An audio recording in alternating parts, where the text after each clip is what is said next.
Okay, you hear me now? Am I heard now? I hope the sound is good. I'm not sure why the sound went off. I was trying to fix the speakers, which some of you complain that when I play music, the music doesn't come. All right, sorry guys for that. Peace of Christ to you, all of you again, and we apologize for no sound. Things happen. um, I see some people they have comment about tea and coffee, which one they prefer in the morning. If you noticed yesterday or today actually, I lost my voice because I was speaking, I was drinking too much coffee. Coffee is an acid, and if your throat is sensitive, you can lose your voice. You know, the sound is still not good. Okay, I will make it stronger. Is it stronger now? Do you hear me? Do you? Do you hear me? Do you? It's good? Wonderful. I was going to sing for you. So you saved your life and you saved your morning from a song. I was going to sing because always when I sing, the voice work, you know. If I stop singing, the voice doesn't work. Still my voice is low? I don't think so. I see the level here is good. Do you love me? Do you? Do you hear me? Do you? Do you?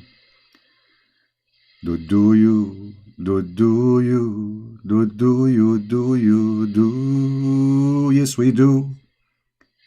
Yes, we do hear you, but we don't love you. Absolutely not you. Yes, you. Do you? All right. Okay. Um, yeah, this picture actually is from the Philippines. And you know, Philippines have a very beautiful beaches, in case you do not know. And additional to the Philippines have a very beautiful beaches. The Filipino people are very, very kind people. You know, me myself, I spend good time in the Philippines. And I have a lot of friends there actually. Actually, the first time I met with people from the Philippines who wanna take me to churches, you know, like introduce me to churches, it was kind of strange and weird. You know, they contacted me, and supposedly in a certain date we will be meeting in a Starbucks. All right, Starbucks. So anyway, I went inside and I found a bunch of people sitting at a table, and obviously those are the people waiting for me. They were, I think, six or seven, eight, something like that. And then I said with them, "Hello, how are you?" etc. And they said to me, "Your name?" I said, "A Christian Prince," and they look at each other. And then one of them he took the other one to the side. This is later they told me about what they were talking about. The first one he asked the second one. He said, "Is that his voice?" He said, "I think so." He said, "Are you sure?" He said, "Well, yeah, this is his voice. This is must be Christian Prince. This is you know." So they were not sure really, but they are like, "This is his voice, right?" You know. It was kind of funny. Uh,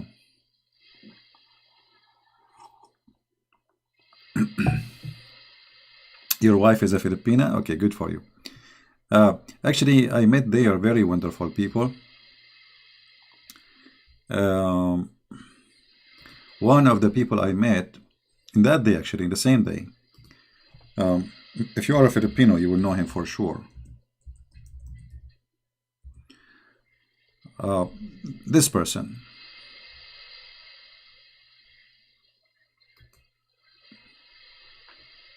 I'm sure he sound familiar for Filipinos. He's a famous person in the Philippines. He's an actor. He is a TV host. You know, he have many drama program. So it was funny that you know that someone is famous like Mr. Marikimo Kayamo was very excited to see me and to talk to me. Should be the opposite. Should be I am the one excited to see him because he is the famous guy. He's an actor. He's very well known. You know. Yeah. So I met really wonderful people. And then, we met with many church leaders in the Philippines. And then things became more interesting. We met with very high official in the Philippines. Like last visit, I met with the head of the founder of the Philippine Constitution, and he was the vice president of the Senate, and his son is the president of the Senate now. And I met with the speaker of the president. I met with congressmen, senators, you name it, and the foreign minister of the Philippines. Are you at the beach now? No, actually, I have a video running. I love the sound of the ocean. I love the ocean. I am an ocean person. The ocean is beautiful. It's a signature of God, and it brings you back to nature. Too many walls are around us, my friend. Too many walls, too many cars. We need to go back to the nature. That's why I love those countries like Philippines and Anyway, I did not go until now to Indonesia either, even though I love to go. But it's kind of dangerous for me, isn't it? I'm not sure if I will arrive in the airport, I will be arrested immediately or not. Yeah, I went to Boracay. I went actually I went to places in the Philippines. Even Filipino did not go there. I went to ISIS a strong hold land. I went to Mindanao. I went to Cagayan de Oro, the city where the ISIS took over it. I went to Boracay, I went to El Nido, I went to, where I did not go. Yeah, I went all over. Actually, in Boracay, I have a very nice experience, because Boracay, for those who know, let me see if I can find you a picture. Boracay is a kind of a tourist location, very nice island. But I had a seminar in the beach. But the seminar supposedly is going to be like a few people, I will meet with them. And then they will see if they can invite me to their mega church. So like it's going to be like maybe 7 people, 6 people,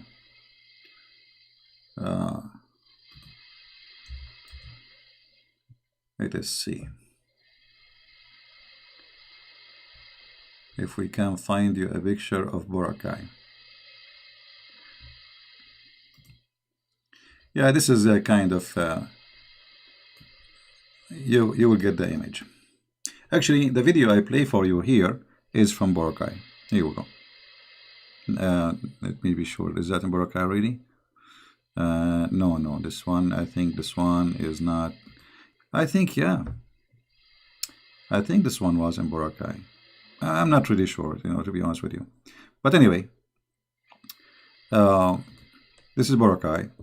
So supposedly I will meet with a bunch of guys who they are church leaders, and it's a smaller group, And we met, we rented a small corner in the beach.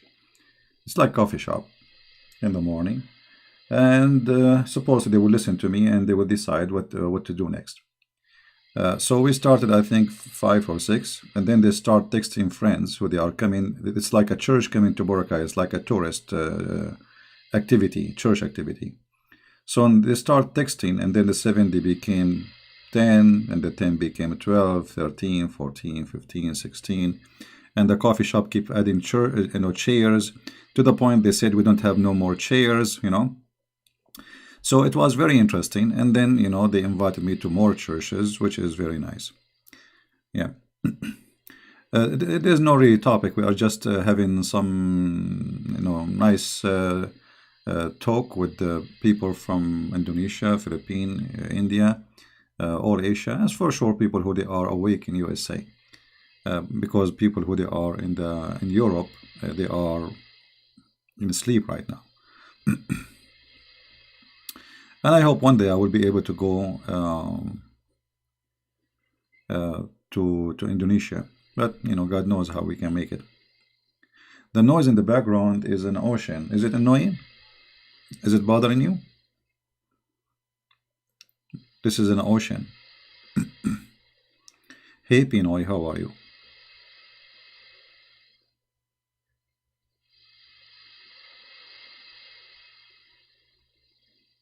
Well, not all of them. Most of them, they don't know really much about Islam. Most of Christians around the world, they have no idea really what Islam is about.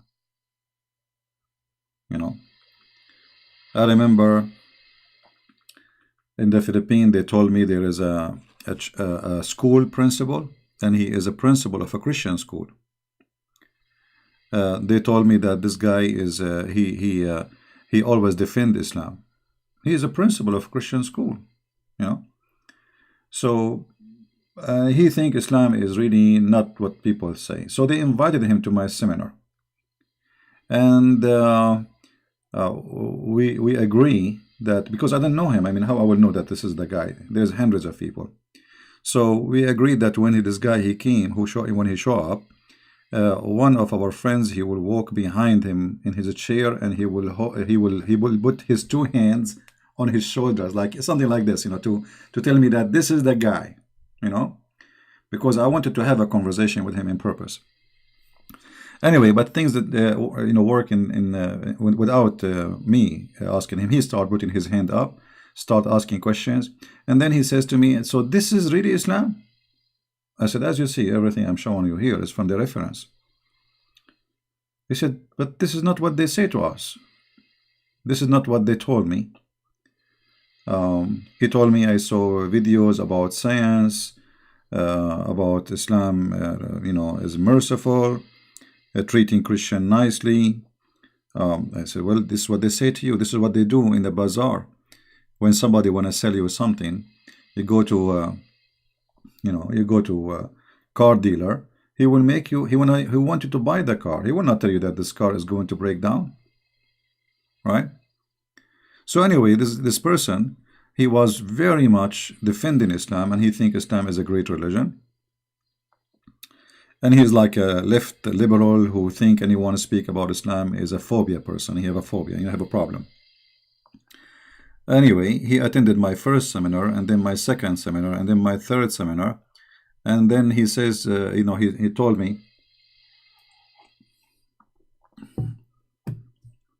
"Sometimes we think we are educated. It turned out our education was education of a bunch of fool. And thank you very much. I'm not going to attend any more of your seminars, because it's really painful for me to remember how I was defending this stupid religion. So I have enough of it. And I feel really bad about how I used to defend it, in front of Christians, misleading them." Yeah. So anyway, like generally speaking, Christians everywhere, they do not know much about Islam. But this is not their fault. It's the fault of the churches they go to. Our churches, go to any church. They don't talk about Islam. Nobody talk about Islam. They don't talk about anything, actually. It's most of churches, they do traditional service, reading some verses from the Bible, speaking about being good and being bad, how to be close to God, a few words, make a prayer, go home, right? So churches today, sadly, okay, we will turn off the video, no problem, as long as you guys are bothered by the waves. All right. So the churches today, they are not doing their job as a church. They are doing just a service, like a prayer service. And this is not what the church was supposed to be made for. You see, the church of Christ is where Christ he stand, he teach, he preach. Not sit down, stand up, sit down, stand up, like Muslims, rituals. They turn the real, teaching of Jesus into rituals, into just a service, into like, okay, we remember God once a week. That is not really a church. Church is a community of Christians joining together, discussing things have to do with the Lord. That is a church. So, what happened that in our churches, these days, there is no education. Your son, your daughter, your wife, you yourself, you go to the church, you spend your life 20 years there, but you did not learn really anything. You did not learn about Jehovah's Witnesses, about the Mormon, about Islam, about, nobody teaching you. So when somebody, Muslim or Jehovah's Witnesses come to your door, you do not know what to say to them. And the other side, those who they are anti-Christianity, they are very well prepared. They are very well educated and they are trained to attack. And in the same time, you have no idea. So it's very easy for them to punch you in the face, and you have no idea how to return or to defend yourself. This is the case with Muslims too. Muslims since an early age, they will say to him the Christians are kuffar, they corrupt the book, etc. So there's a lot of attack on us since very early age. A Muslim, all his religion actually and his prayer is based on attacking us. Islam is not based on praying to God. Islam is based on attacking Christians and Jews and non-Muslims. This is Islam. If there's no enemy in Islam, there's no Islam. Enemy is a must. It's like, you want to make a soldier motivated to go for war, you need to find an enemy first. Otherwise, who need a soldier, right? So Islam as a cult based on violence needed an enemy, and that enemy was from whatever around. This is why we never see Muhammad speaking about Hindu, but Hindus was exist in his time, but he never spoke about Hindus because they are not there. He don't know them, he never heard of them. So his enmity is limited to those who he knew about them. In the same time, we as a Christians, we go to church. They teach us to love everybody, which is wonderful. To pray for everybody, including Muslims, which is wonderful. That's a good thing. But they don't teach us really how to answer questions. Nobody answer questions. And then suddenly the Christians, they found themselves under attack. Suddenly there is in the West, like we heard about Didat. And Didat make like, oh, big deal, like Didat. Didat is a potato. I can break him pieces without even opening a book. But Didat, he was debating people who have no idea what Islam is about. So it was only just an attack on Christianity and nothing against Islam. This is what make Didat look like he's strong. He knew what he's talking about. But when Didat, he did debate an Arab Christian, Anis Sharouch, he whipped the floor with him. And he made him shish kebab, even though Anis Sharouch is not really that much like powerful person in Islam. But even though, because he's a Christian minister, even though Anis Sharouch was able not only to break the Didat pieces, Didat did not show up for the second debate, which was scheduled. Then, we, people like me, we started making the revolution. And today we have a revolution to expose Islam. And all days is over. Thanks to the internet, thanks to like we can have live in YouTube. This is something new. Just a few years ago. Before that, it was very hard.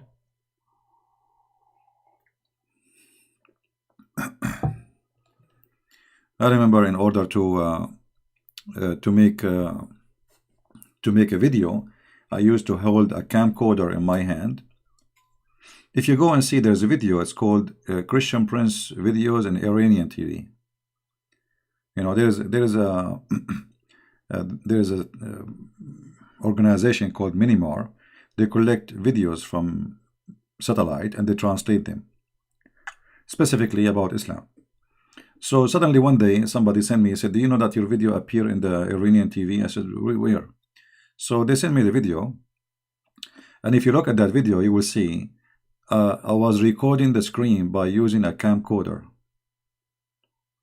So I hold the camera in my hand, and then I record the screen, and then after that I have to load the video in the computer, and after that it takes several hours to convert the video, to do editing, and then it takes other several hours to load it in the internet.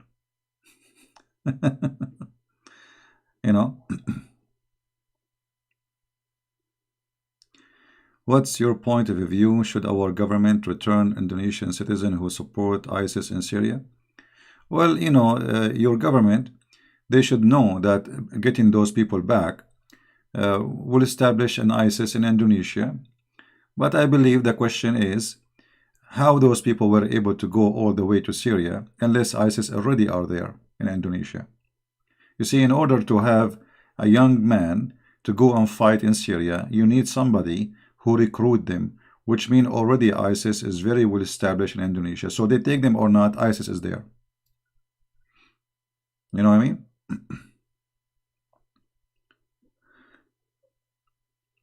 You want to fight Islam is not about fighting those fighters, because you kill one, 10 will come after him. To fight Islam is to fight Islam, not Muslims. I understand that we have we have to find the terrorists, etc., and eliminate them. But this is alone will not be enough, because as long the ideology exists, more terrorists will be there tomorrow. So the best way is to show the Muslims that this is stupid religion. You are just killing yourself for no one. There's no virgins, there's no private part waiting for you, and you are just a fool. If you make it clear for those people, then ISIS is dead. Give me a TV station in Indonesia and you will see I will demolish ISIS. But just going shooting and killing, you kill one, there's 10 will be tomorrow. Right?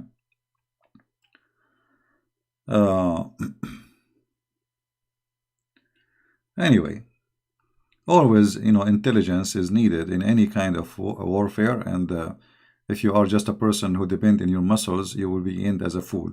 And this is what happened to those jihadists. They think because they have a Kalashnikov in their hand, they think they can fight the whole world. And then they end in a very troubled situation. And now there is 60,000 of them jailed by the Kurdish alone, and more than 100,000 jailed by the Iraqi Shia, and they are raping their women. The Shia in Iraq, they are taking revenge. They are taking revenge from those ISIS, because ISIS, they rape their women, they torture them, they burn them alive, they kill them. So there's a lot of revenge involved, So now, here we go. ISIS, they came, Allahu Akbar, jihad. If Allah is with us, we will conquer, Allahu Akbar, and etc. And songs, and those people think that's it, that we can take the whole world.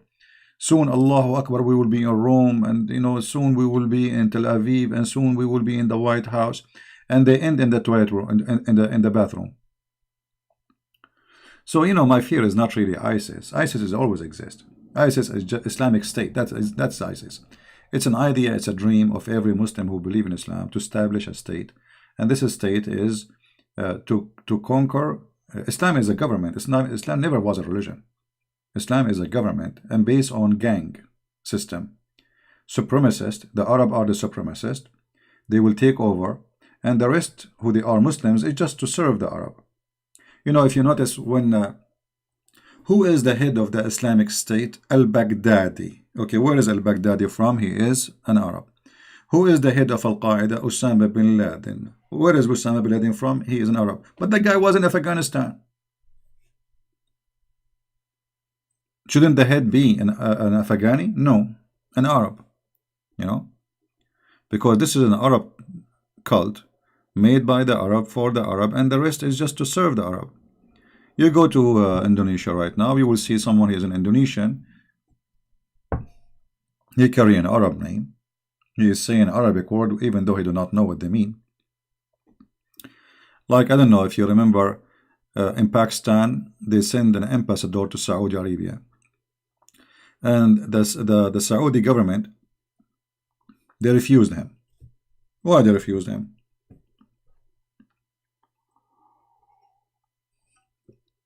Is that because he is a bad person? No.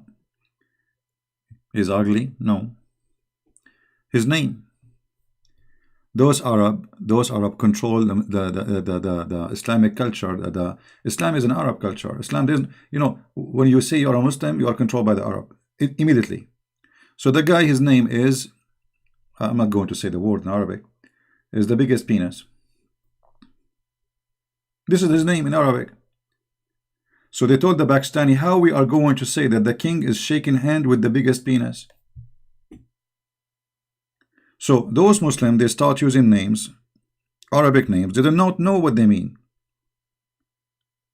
and they end with very funny names.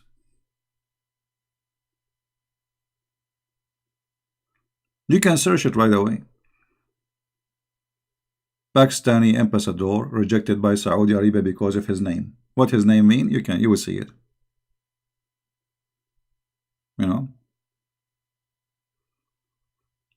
Yeah. So they are controlled by the Arab. I remember there's a guy. He went to Bosnia to learn. At that time it was Yugoslavia, and he's a student. His family, they are not, for some reason they could not send him money for some time, so he started looking for a job. They told him we need an imam in the mosque, but the guy is an Arab Christian. All what they want is somebody who speak Arabic. They think anyone who speak Arabic is a Muslim.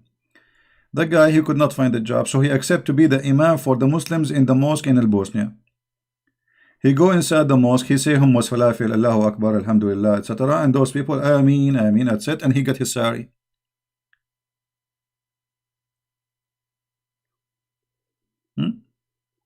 Just because in Arab, he got the job as an imam, but he's a Christian. He was making fun of them in the mosque. And those people, Allahu Akbar, Alhamdulillah, Alhamdulillah, Jazakallahu khairan ya Shaykh, ya, so they knew for Arabic word, and that's it. So you became enslaved by the Arab by accepting Islam. And look what the Indonesian people, as an example, they have a long heritage. They have their own culture. They have their own tradition, their music. The second Islam enter a place, you have to forget about everything. Is that true? If you want to practice Islam, you cannot practice anything from your heritage as an Indonesian. The clothes will change, the word will change, the names will change. You cannot sing music too. I mean, if you sing music, if you're Indonesian and you are a Muslim and you are singing music, you are going to go to hell, my friend. Muhammad, he says that music is the instrument of shaitan. We are not making things up. Find me one Indonesian Muslim who don't listen to music. It's impossible.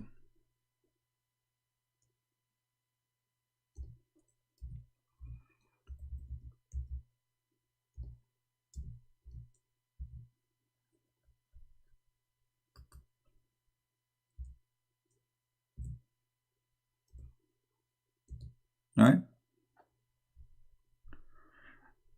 Actually, Muhammad, he claimed that time will come and the Muslims, they will listen to music and Allah will make them pigs and monkeys. Did you see any Indonesian Muslim who listened to music? Allah made him pig or a monkey?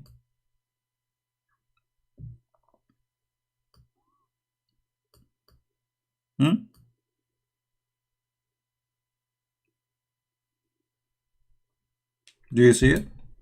Obviously, Muhammad is a fraud.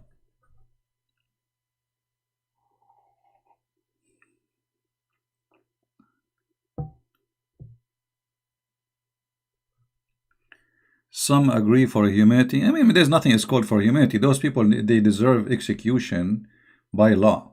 They killed a lot of people. They raped a lot of people. They should not even given a chance to live.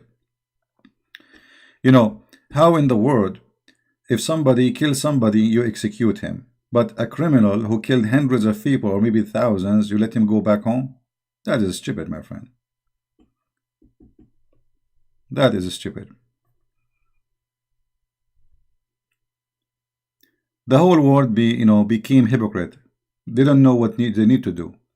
They should bring the children and the women who did not involve the women who did not involve in killing, because many of those women, they are criminals too. Children, bring them. They are your children. Take care of them, teach them so they will not be terrorists like their parents. But even if you take them back, you have to punish them.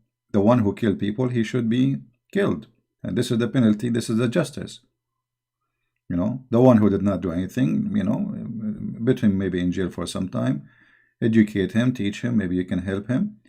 But things have to be in the right way. Uh, well, you know, the Muslim, they dislike my video. Doesn't matter what I say. Even if it's good morning, they are Muslims. Actually, if they didn't do that, they are not Muslims. Something, I mean, it is not right, not right, not to do something harm. Huh. But anyway, you know, for me, the dislike of a Muslim is an honor because that's mean I'm saying the truth. If you give me a like, that's mean I'm being hypocrite. But look with me in this hadith here. Muhammad making it clear that those who play with musical instrument and listen to music and songs and singing girls, Allah will make them pigs and monkeys. When the last time we saw somebody, he is an Indonesian or Filipino or Bangladesh or Indian or anywhere in the world, he listened to music and Allah make him a pig or a monkey? You know, there's tens of thousands of Muslim singers and belly dancers. So Allah will make you a pig for listening, but He will not make the singer himself a pig. You know what I mean?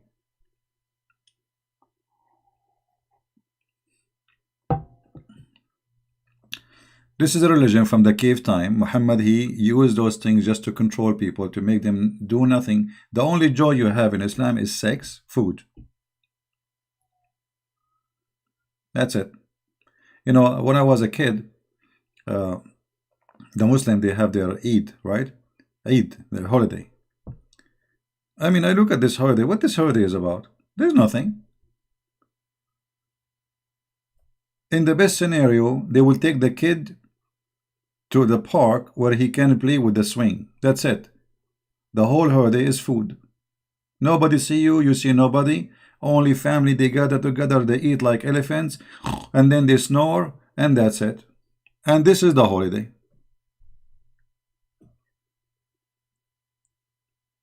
In the same time, we notice that we as a Christians, we are happy people.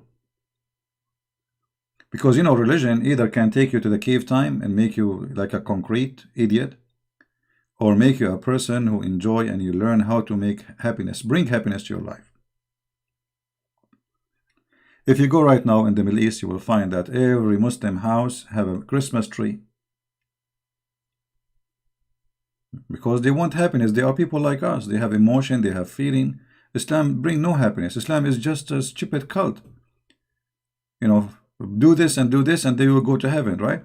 And then what you will go to heaven, and the contradiction, that there's things you cannot do here, which is supposedly bad, but you can do there, but it's supposedly good.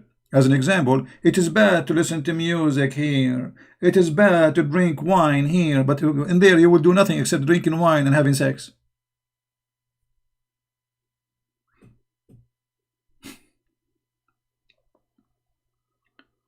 Right?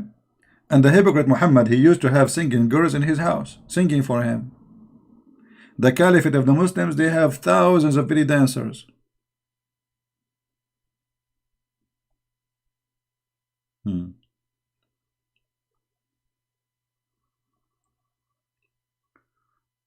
How many people here from Indonesia? Give me one, please. Let us see. I wish there's an option here so we can make like an easy count, but it's impossible. I am assuming maybe we have at least 200 people from Indonesia.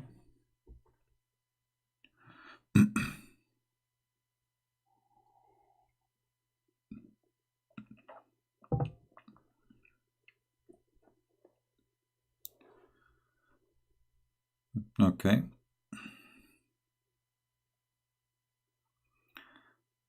Yeah, look, I am like Muhammad. Muhammad, he looked at Jibril, he found that he have 600 wings from one shot. How he was able to count them, I have no idea. Let me see. I think we have 600 people from Indonesia now. All right. Hey, Koda from Jakarta. How are you, my friend? You know, like I like Jack, and but I don't know about Arta. So, but anyway, it's good. It's good. Like Jack and Arta, they make one city. ¿Cómo está?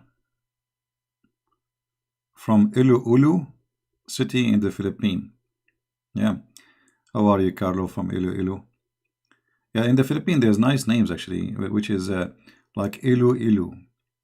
Don't remind me about this, my friend from Iloilo. I remember once I was asking somebody, I asked for tea, and the tea did not come. So I said, "Where is my tea?" And they said, "No, sir, don't say that." So why? They said, "Don't say that." So what the heck? What is that? Don't say that again. And I was repeating it, but I didn't know what it's mean. I'm just asking, where's my tea? I mean, where's my tea? But I repeat the word twice. It turned to be that the word tea, if you repeat it twice, it's a bad word. It's the private part. So imagine you are asking a bunch of girls, where is my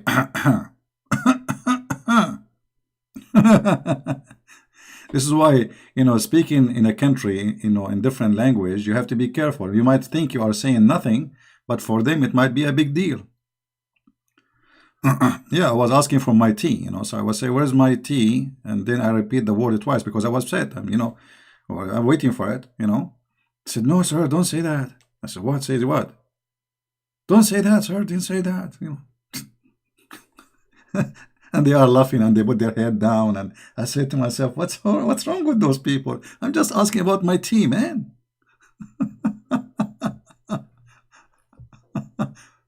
Anyway.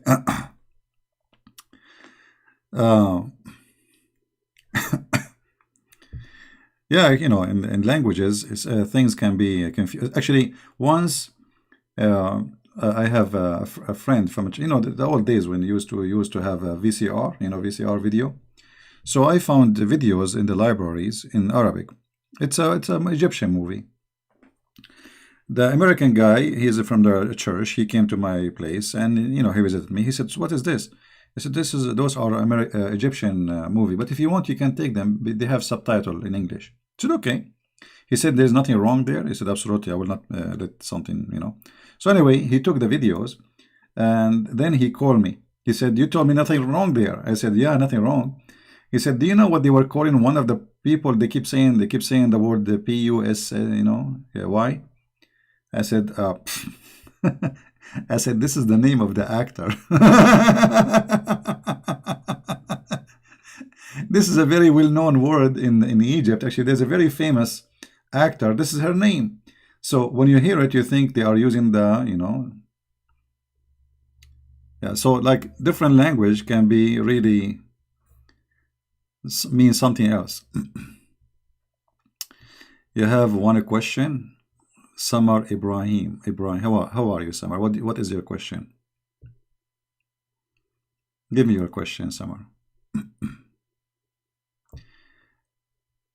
Welcome from Davao. How are you, my friend? Very beautiful. I love Davao actually. They have the air there was really very fresh and nice, not like Manila. Yes, Samar. What do you want? What do you want? I am here. What do you want? Give me the question.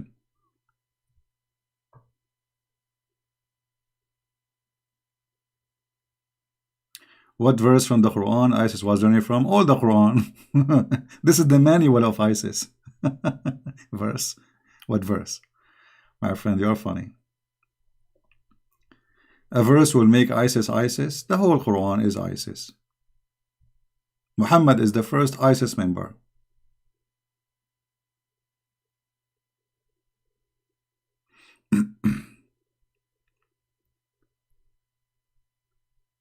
Where Waraka get it from was Jibril. Okay.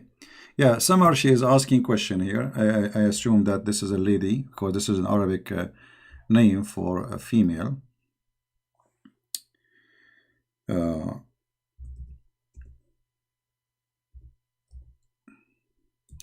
Obviously, Waraq ibn Nawfal is the real father of Muhammad. If you have my book, Deception of Allah, you will see why I believe in that. If you notice that anything in the beginning of Muhammad's life, it's about Waraqa. Waraqa is everywhere. Even when Muhammad was a kid, they lost him, they found him with Waraqa. Muhammad became a prophet, Waraqa. Muhammad received Quran, Waraqa. Muhammad saw the angel, Waraqa. Who is the one who tell Muhammad what he saw? Waraqa. So here you will see that Waraqa, this is the Muslim hadith here, it says, Waraqa was the son of the paternal uncle, and obviously he is the one who married him, or he have to do with it, with marrying Khadija. Her father brother, who during the pre-Islamic period became a Christian. In fact, he did not become a Christian, he became Nasara. And he used to write the Arabic writing, and he used to write of the gospel in Arabic. That is the Quran. Do you see it? This is the Quran. How are you, my friend? My friend, comforter spirit. How are you? Thank you. Take care of your friend, yourself in Singapore. I know we hear bad news about the virus spreading, so be careful, my friend. So you see here, Samar, Waraqa, obviously, he is the real father of Muhammad, and he is establishing his sect in Arabia, the Nasara sect.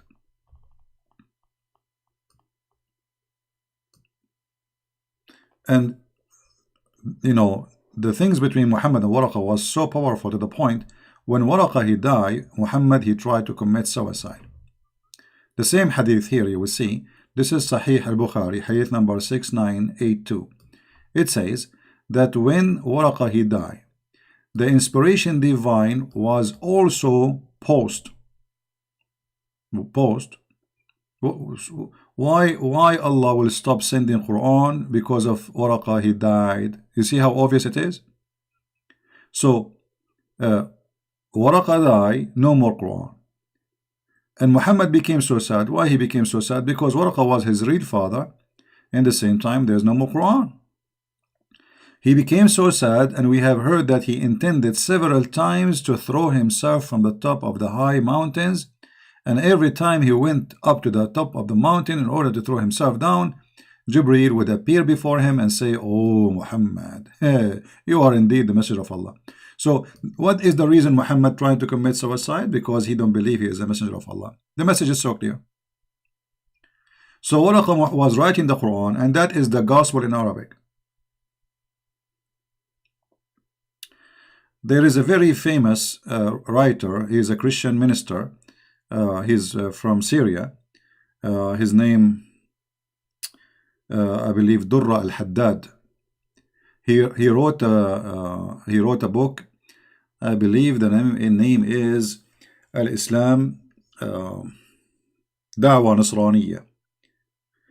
Al-Islam Da'wa Nasraniya. Islam is a Nasara,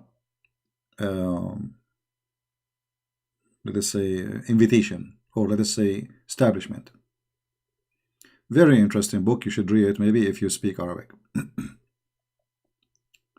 I hope I did answer you, Samar Ibrahim. Anything else? Nasara are not Christians. You see, the Muslims, they are very confused people. They are the same. They are the most confused people about anything. They keep saying that Christians are Nasara. We are not Nasara. And actually, you know, if you ask them why the word Nasara, what the word Nasara mean? Just to show you how funny the Muslims are. Anyone knows what the word Nasara mean?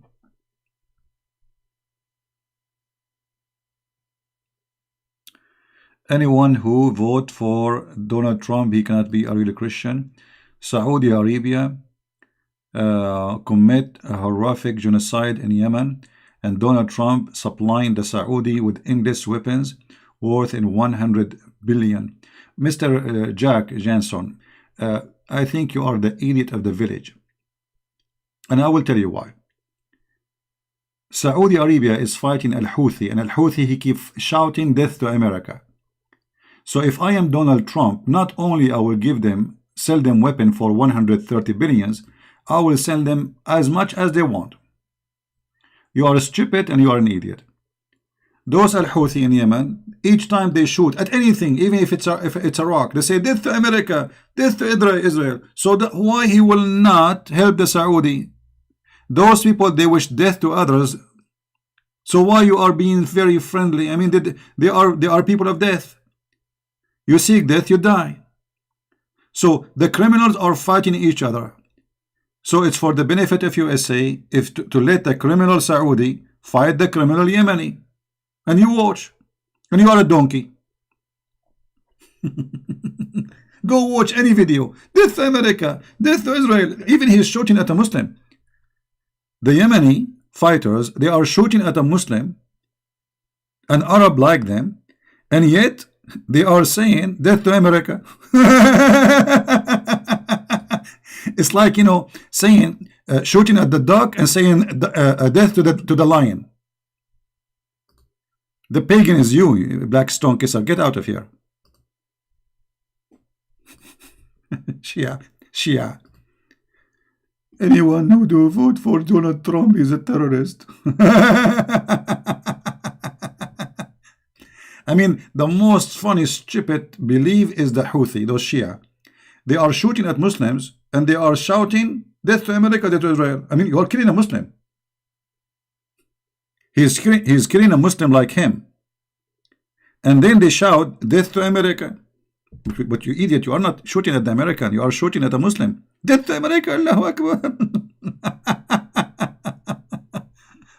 Oh, I'm losing subscribers left and right. I don't know. I think I'm losing subscribers from the left, especially the ones their name is Jack Sparrow. Hey, Jack Sparrow. As long as I'm losing subscribers, why you are here? Are you stupid or what? No, my friend. My subscribers are skyrocketing. I have tens of thousands, my friend. What are you talking about? I just started. I have, like, you know, it's not even, people are not preparing for me, you know. And look how many people are watching. Potato like your prophet. By the way, you did not answer me about as long your name is Jack Sparrow. I asked you about the fountain of youth which Muhammad he spoke of. Do you believe in it, Jack Sparrow, or it was just a movie? This is your prophet. As long you will not change your name. This is your prophet claiming that there's a fountain. If you drink from it, brother, you will live forever, brother. What do you think? Do you agree with your prophet, or you agree that your prophet is a fraud? Is your prophet losing subscribers? How many Muslims they left Islam because of a Christian prince? So you can imagine how many subscribers. Not only they don't like Muhammad no more, they fight him. Fountain of youth, my friend. Who isn't a donkey who wanna believe that there's a fountain of youth? You drink from it, you live, even if you are dead. Are you there, Jack Sparrow? You will go in the dead mood now. Brother, I am Prophet Muhammad. I'm going to tell you, and I will send you a messenger. His name is Jack Sparrow. He will make a movie. It's called The Pirate of the Caribbean. And in the movie, he will mention for you that there is a fountain. It's called the Fountain of Youth. Do you see it? And then the water called Ma'ul Hayat. Water of life. If. I'm lying? I'm showing the screen, you idiot. Guys, I'm lying. It's in the screen in front of you. And this is Sahih al-Bukhari. You idiot. This is Sahih al-Bukhari. Here we go. This is the hadith, Sahih al-Bukhari, hadith number 6573, and bingo. And this is the water of life, brother. Water of life. I mean, obviously, your prophet is a real prophet.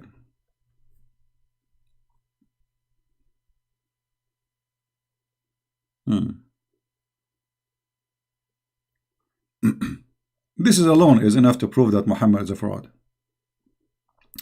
Islam Wahid, is your Skype is open? No, my Skype is not open, my friend. Why, you wanna call me? You wanna call me? Do you have an answer for the fountain of youth?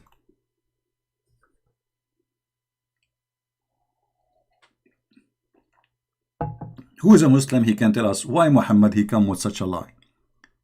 Either you say that Muhammad is lying, or you accept that there's a fountain of youth. You drink from it, you become alive even if you are dead. Who is a Muslim believe in this story? Any Jack Sparrow here? Okay, Islam, I will turn the Skype just for you. Give me a second, please.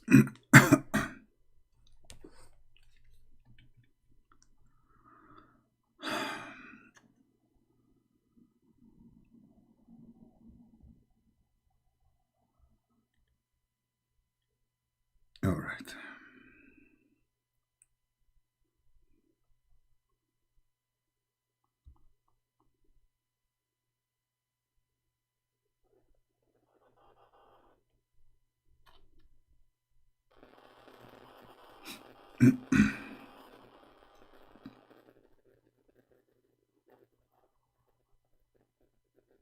Usually Muslims, when they call me, they don't really talk no more. They play a sound, a video or something, you know. Childless. But, you know, we give them a chance.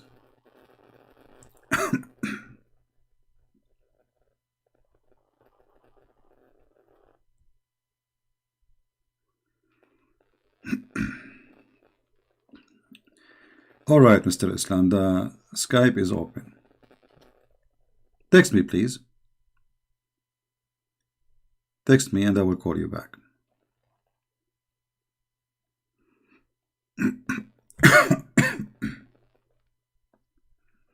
Tell me what is your name in Skype, so I will answer you, because I have too many texts.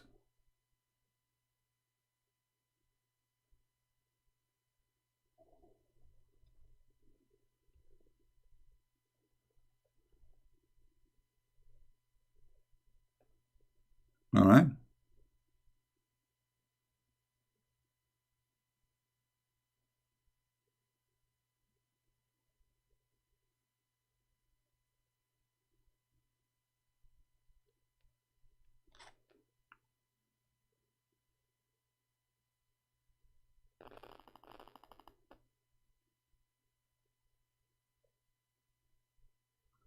Where are you?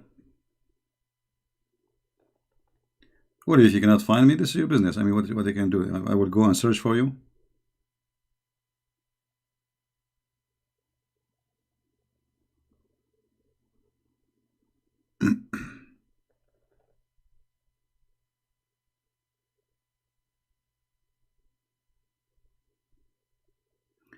People, they text me and say, is that a CP? Yeah, it is me. And so Islam, so Nasara mean, I will go back to this topic. Let us see after we answer this person here. Are you going to call me Islam or not? I will give you 5 minutes to find the name and call me, otherwise I will go out of Skype. Now we go back to Nasara.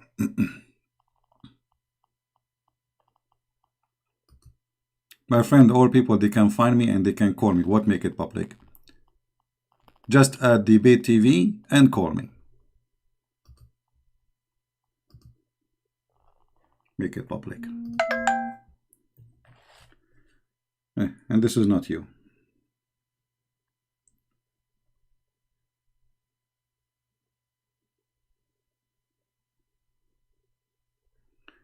Anyway, Nasara. Nasara supposedly mean the helpers. The helpers of Jesus.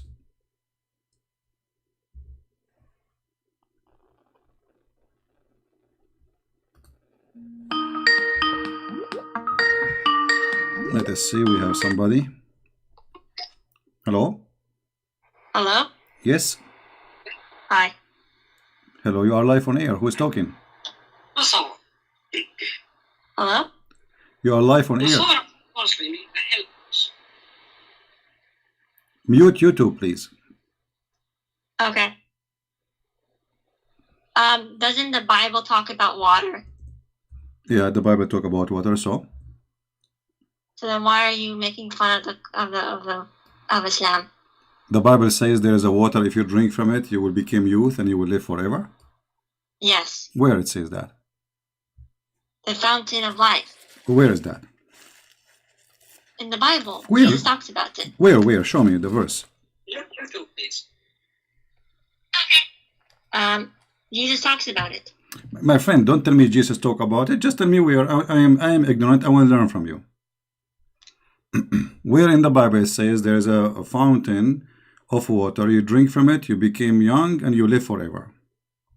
In Revelation 21, 1. Revelation 21, right? And verse 1. All right, read it for us. You read. No, I do not know. I'm ignorant. I don't know how to read. Go ahead. I want you to read it. Well, I want to see from you where you get this from. You read it for me. I don't see it there. Then the angel showed me a river of the water of life. You are talking. You are talking about Revelation chapter 21, right? Chapter 22. 22. Okay. All right. Read for us. Go ahead. Then the angel showed me a river of the water of life, as crystal, as clear, flowing from the throne of God and of the Lamb. Okay. Where in there it says this is a water, which is, if you drink from it, you become youth. Then if you drink it, what happens to Well, you? Isn't it the Quran says we made everything living thing from water? This is the water of life. Everything is made from, every living thing is made from water. So the water which all of us, we have our life from as a source of life, is this water. However, this is a book of Revelation. This is about metaphorical things, not about real water. But if you want to take it as a water, nowhere it's there it says that this is a water. If you drink from it, you become youth and you will live forever. But what is the water of life? What happens if you drink life? The water of life, Jesus said, the one who drink my water, he will live forever, which means the one who accept me and believe in me, that is my water. Okay. And that's the same thing as the hadith you talked about. No, here we go. This is about physical fish. The fish was dead, and the fish, some water fell on it, and the fish became alive. And the prophet, his name is Al-Khadr. His name is Al-Khadr because he drank from that water, and this is why if he sit in any place, he make it green. This is why they call him Al-Khadr. Khadr meaning green. Okay. Yeah, so what we are talking about here, a real fountain of life, if you drink from it, you will be young and live forever. And in the Bible, this is about metaphorical thing, that the source of everything is God. All life is coming from God, and everything is created by Him and for Him. And that what it is clear and crystal, which means He is pure, He is holy, proceeding from the throne of God. So you are comparing between two things have nothing to do with each other. It says the same thing. No, here. Okay. Water of life. No. You see, here, this is a physical water. You drink from it, and you become. Even the fish was dead. Do you see the story? Do you see the story? Yeah, people will drink the water too of life. No, okay. Who in the world want to believe that there's a fountain? If you put some water from it on the fish will come back alive. Do you really believe in this? What? You believe that there is a fountain of water. If we take some drop of the water, we throw it at the fish will become alive. If Allah wills it, then why not? Okay, but you see here, we have a problem. Allah is God. And Allah, He says, every one of you is going to face death. And then we find that there is something, have nothing to do with Allah, because this is not from Allah. This is the afterlife. No, this is Musa's when he was a prophet for Israel. Allah, He sent him to learn from a prophet. His name is Al-Khadr. And He told him, take with you a fish, and when you lose the fish, this is the sign you will find Al-Khadr. So he took the fish with him, which is a whale, and then some water of the water of life dropped on the fish, and the fish became alive. And then he followed the fish trace, because the fish, imagine, has a trace in the ocean. The ocean became like a rock. Read the story. So you are calling me, and you cannot explain anything except saying if Allah He want. Well, Allah He cannot have that. Why? Because the Muslim, they claim that everyone will die, and وَمَا مِنْكُمُ إِلَّا every one of you زَائِقُ الْمَوْتِ, which means he is going to taste the death. But this fountain is against that, because Every one of you can live forever. Then Al-Khadr, he drank from this water, he's alive. He was in the funeral of Noah. He was in the funeral of Musa. He was in the funeral of Muhammad, and he's alive until now. So this is the most funny story. Obviously, it's a fairy tale story taken from the story of Gilgamesh. But okay, so what you're talking about is the water is the thing that you're having trouble with is that the water is on earth. Right? It is an earth. This is Musa's, my friend. The story here is saying that he will go to Al-Bahrain. You know Al-Bahrain? It's a country. It's here. It's next to Emirat. You know Al-Bahrain? Okay. Okay. So this is Al-Bahrain. Allah, he told Musa. He said, a person, he asked him, is there someone he knows about Allah more than you? Musa says no. Then Allah, he says to Musa, no, there is someone. He is my slave. And Musa, he said, okay, send me to him. I want to learn from him. Here we go. Read the story from the beginning. The problem, you did not take the effort yourself to read the story from the beginning. Allah, he sent him to his servant. His name is Al-Khadr. So he will learn from him. You know? And this was on earth. This is Musa is not in heaven. This is on earth. So he went all the way to Al-Bahrain, and he have a servant with him. Musa, he have a servant. I don't see what the problem is. The problem is, this is a fairy tale, that there is a guy, his name is Al-Khadr, and he drank from the fountain of youth. But you have double standard, because the book of Revelation, if you read it, talks about dragons. This is all metaphor. There's no dragon. There's nothing. This is all metaphorical. You know, you are trying to make it literally, but this is, as you see, it's a book of Revelation. This is not about something happened. It's not about something, you know, like physically real. This is no. You are the fake. The book of Revelation about God in a metaphorical way. Everything there is a metaphorical. You know, when you say that the throne of God, do God really have a throne, chairs, have four legs? In Islam, yes. In Christianity, no. So, for us, the throne of God present the authority. For you, the throne of God is carried by eight mountain goats. Literally. It's okay, though. You can argue the same thing for Islam, that's metaphorical. No, you see, you have to prove it. You see, for me, you can say it's a metaphorical, but no Muslim says it's a metaphorical. You are the only one making things up. So for us, this is our belief. You can go right now, open any interpretation for the verse you are reading. All of them, they will say the same. It's not like Christian Prince is coming to you with his own belief. When you speak to somebody about his belief, you have to accept his belief. Now, I'm asking you, according to your belief, is this a story metaphorical or real? It can be interpreted as any way you want. No, it's not about me. I want it. I'm saying according to Islam. According to Islam, not according to individuals, me or you. According to Islam, is this a story real or not? It depends. Like if you read it, it depends on how you interpret. There's nothing. It's called, you know, the meaning.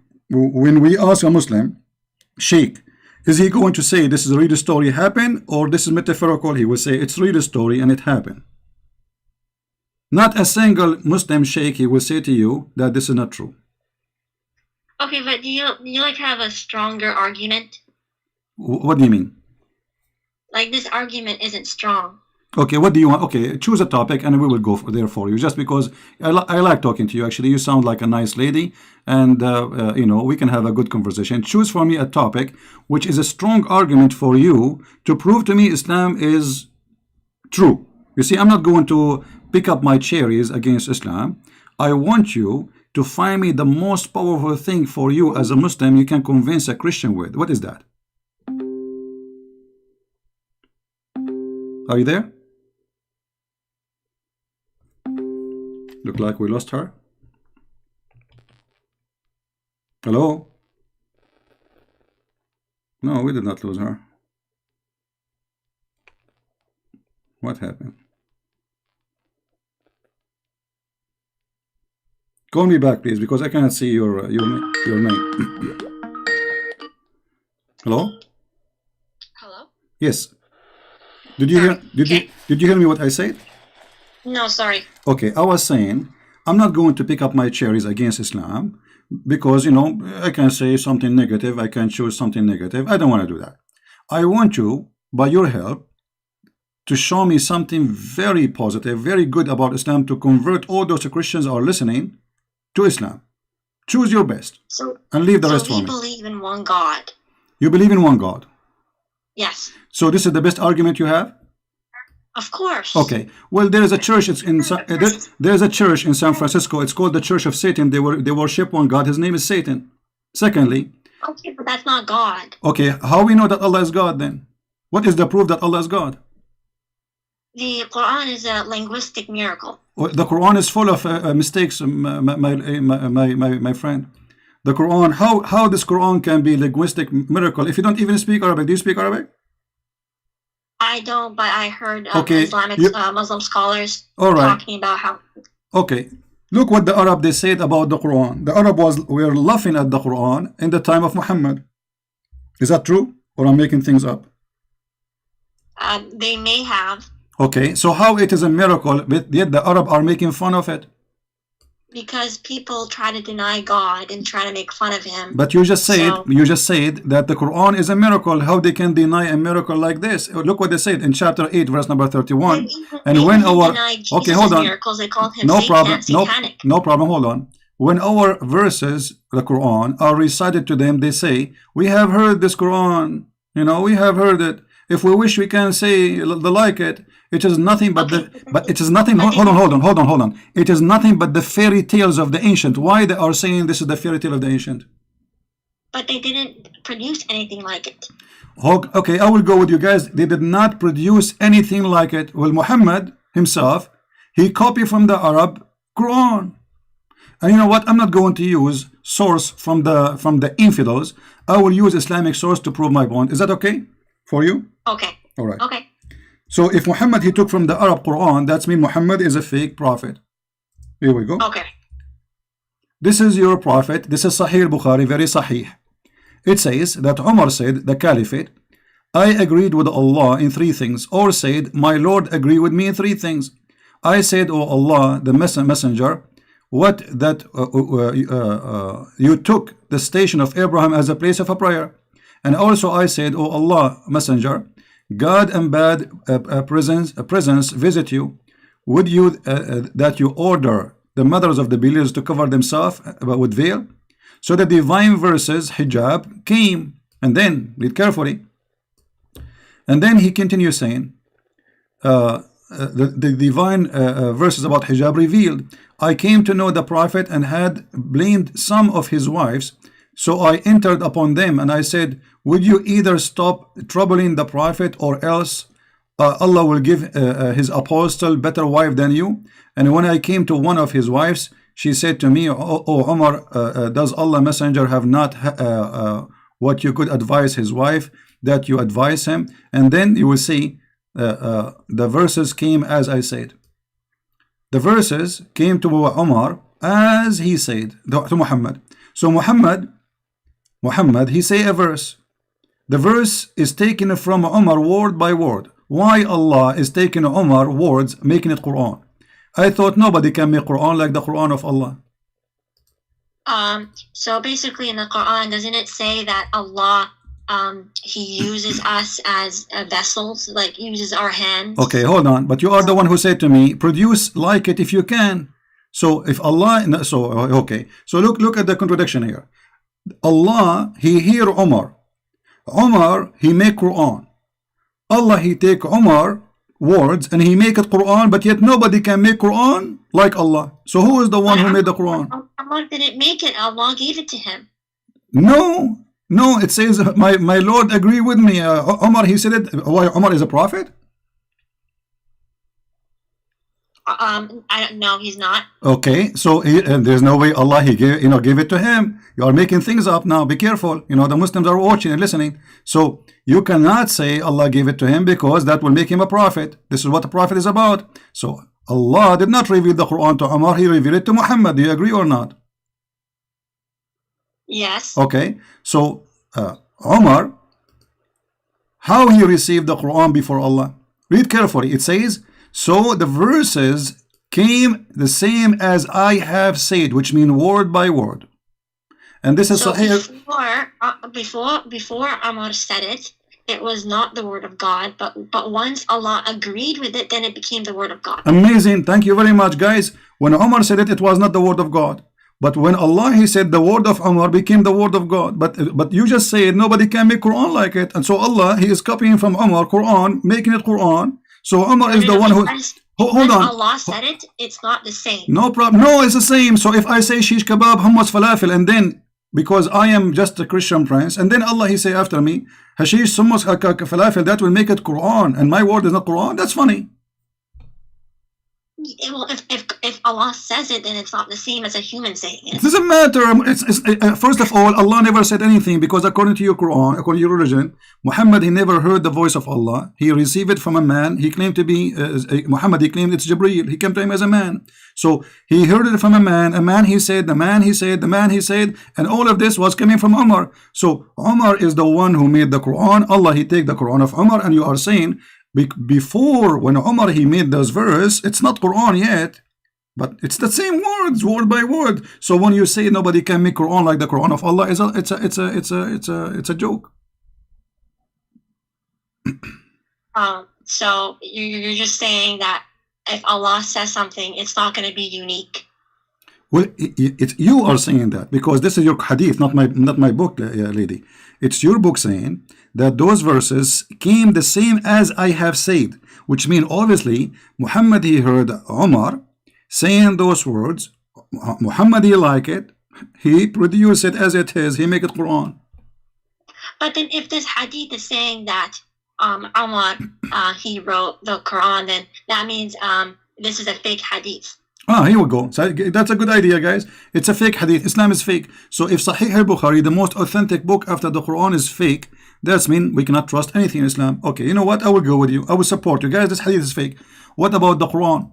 Isn't it the Quran says that the shaitan, he made Quran? No. Okay, let us see this verse. I want you to open with me. I don't know if you can see the screen or not. Chapter 2, verse 106. Chapter 2.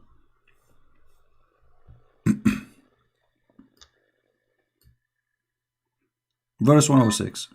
It says, okay, whatever verses or revelation we do abrogate or cause to be forgotten. Who is the one causing the Quran to be forgotten?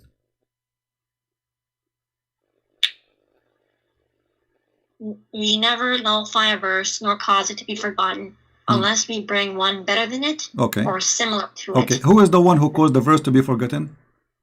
Allah. Thank you very much. And why Allah, he do that? So basically, if a verse was sent down for a particular period of time, then like after that particular period of time, then it won't be necessary anymore. So okay, then it would change. Guys, the Quran is not necessary anymore. We throw it in the trash. Look what the verse is saying. It says similar to it. So okay, I will give you an example. So it's like the Old Testament and New Testament. Hold on. No. The Old Testament is there. Nothing changed. God did not make me forget it. It's there word by word. So listen carefully here. What you said. Allah will make you forget the Quran. So he will make the same verse because it says similar. Does it say similar? But we don't know what similar means. Okay, now we know what similar word he's using my language, Arabic. نأتي بخير مثلها منها أو مثلها. It's exactly the same or better. Okay, let us go by one. Allah will cause me to forget of this verse. Let us make a verse. I'm not trying to insult, but just to give you an example. Eat apple, it is healthy. Okay, Allah now, he make me forget the verse, eat apple, it's healthy. And now he will make a verse similar. Okay, eat apple, it is healthy. This is a similar verse. So what the point? Why Allah, he make you forget Quran if he will make similar? It's for if one verse is abrogated, then he'll bring another verse that's similar. How it's abrogated? Lady, he says two options. Look, listen carefully. Abrogated or caused to be forgotten. So those who they are caused to be forgotten, Allah, he will make something better or similar. Don't mix things. So he will make you forget about eating apple. Allah, he said in the verse number 10, chapter number 10, verse number 1, eat apple. Okay, Allah, he make you forget this verse. He make a new chapter. It's chapter number 11, verse number 1. It says eat apple, but they are the same. Now Allah is saying he will make similar verse, which doesn't make sense. This is a crazy talk. But if we go to different verse, And later I will be back here to this verse, but I'm trying to connect the dot to you so you can understand me. Okay. The Quran says that Allah, He will delete the satanic verses from the Quran. For which one? Is that correct? For which? Allah, He will delete the satanic verses from the Quran. Is that correct?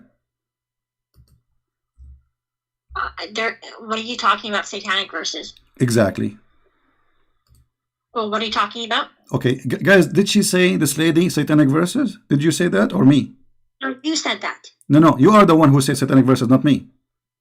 You just said satanic. No, you are the one who said, are you talking about satanic verses? No, you said satanic, and I said, are you talking about? No, like, no, I said, is it true? My question was, is it true that Allah will delete the verses made by satanic? You said, are you talking about satanic verses? Yeah, so okay. Those are the lies. Okay, so you confirm. Okay, let's see if it's a lie. So this is the lie, guys. It's a lie. Read the verse with me. Chapter 22, verse number 52. Go ahead. I'm listening. Never did we send a messenger or a prophet before you, but when he did recite revelation or narrated or spoke, shaitan threw in it, but Allah abolishes that what shaitan throws. Then Allah establishes his revelations, and Allah is all knower, all wise. Okay, so Allah will abolish what? What shaitan threw. He throw where? Where he throw? It does not say. Okay, it says, here we go. He recite revelation. It's revelation. When he did recite the revelation or narrated or spoke, shaitan, he throws some falsehood in it. Where in it? In it what? In the speech. In the speech, which is revelation. Okay. Okay, so now it's confirmed in the Quran that shaitan, he made satanic verses, and Allah saying, but Allah abolishes that. Thank you very much. No problem, guys, but Allah abolished it. Okay, question.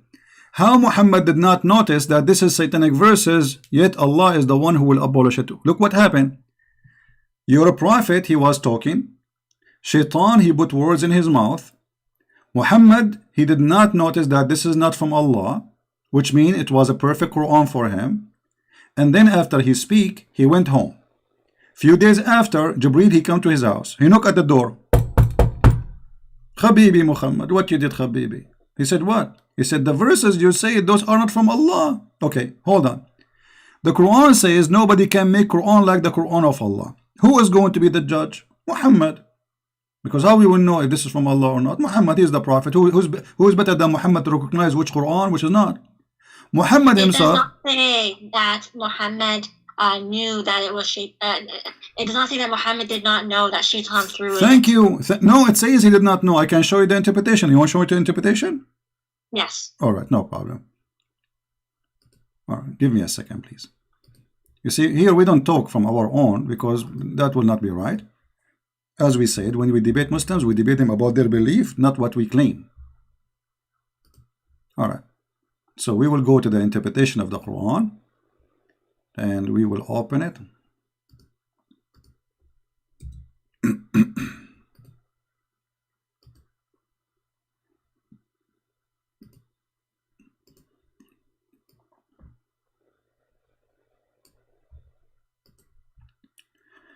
I will put for you in front of you the official government website of the Kingdom of Saudi Arabia. This is official. This is not like a website made by somebody who's a Christian or, you know. This is very official. Okay. And we will see what happened. Just give me a second.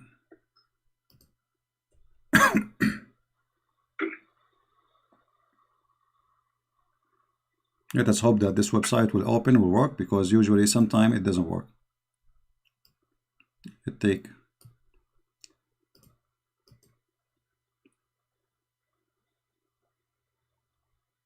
This is not like should.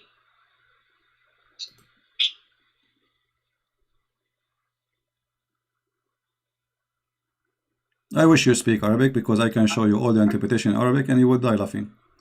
But anyway, we have to find it in English.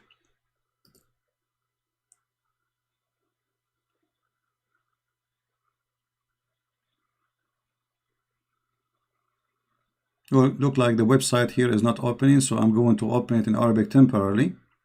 Enter the Okay. website open. All right. Okay. I will do it in an easy way, you know. I will search in front of you in Google. Search.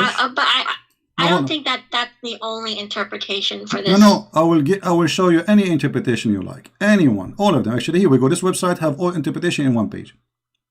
All right. But I don't think any scholar would say this is the definitive Well, interpretation for all this right. verse. Well, we will see. I mean, well, no. What do you mean? Any scholar says? So you, are you saying you Muslims, every one of you make up his own mind about what he like? What, you know, he make up a religion? Do you have a religion or you have opinion? Well, yeah, there are different opinions, right? No. So you don't have a religion. It's called Islam. You have opinion about religion called Islam. Well, we follow what the like the scholars they study Okay. and they. Let us read together. Here we go. Finally, the website open so we can read. Would you please read for me the screen? I put it for you on the screen. Oh, it's in Arabic. No, now it's in English. I just move. It's going to take maybe a second for you to see it.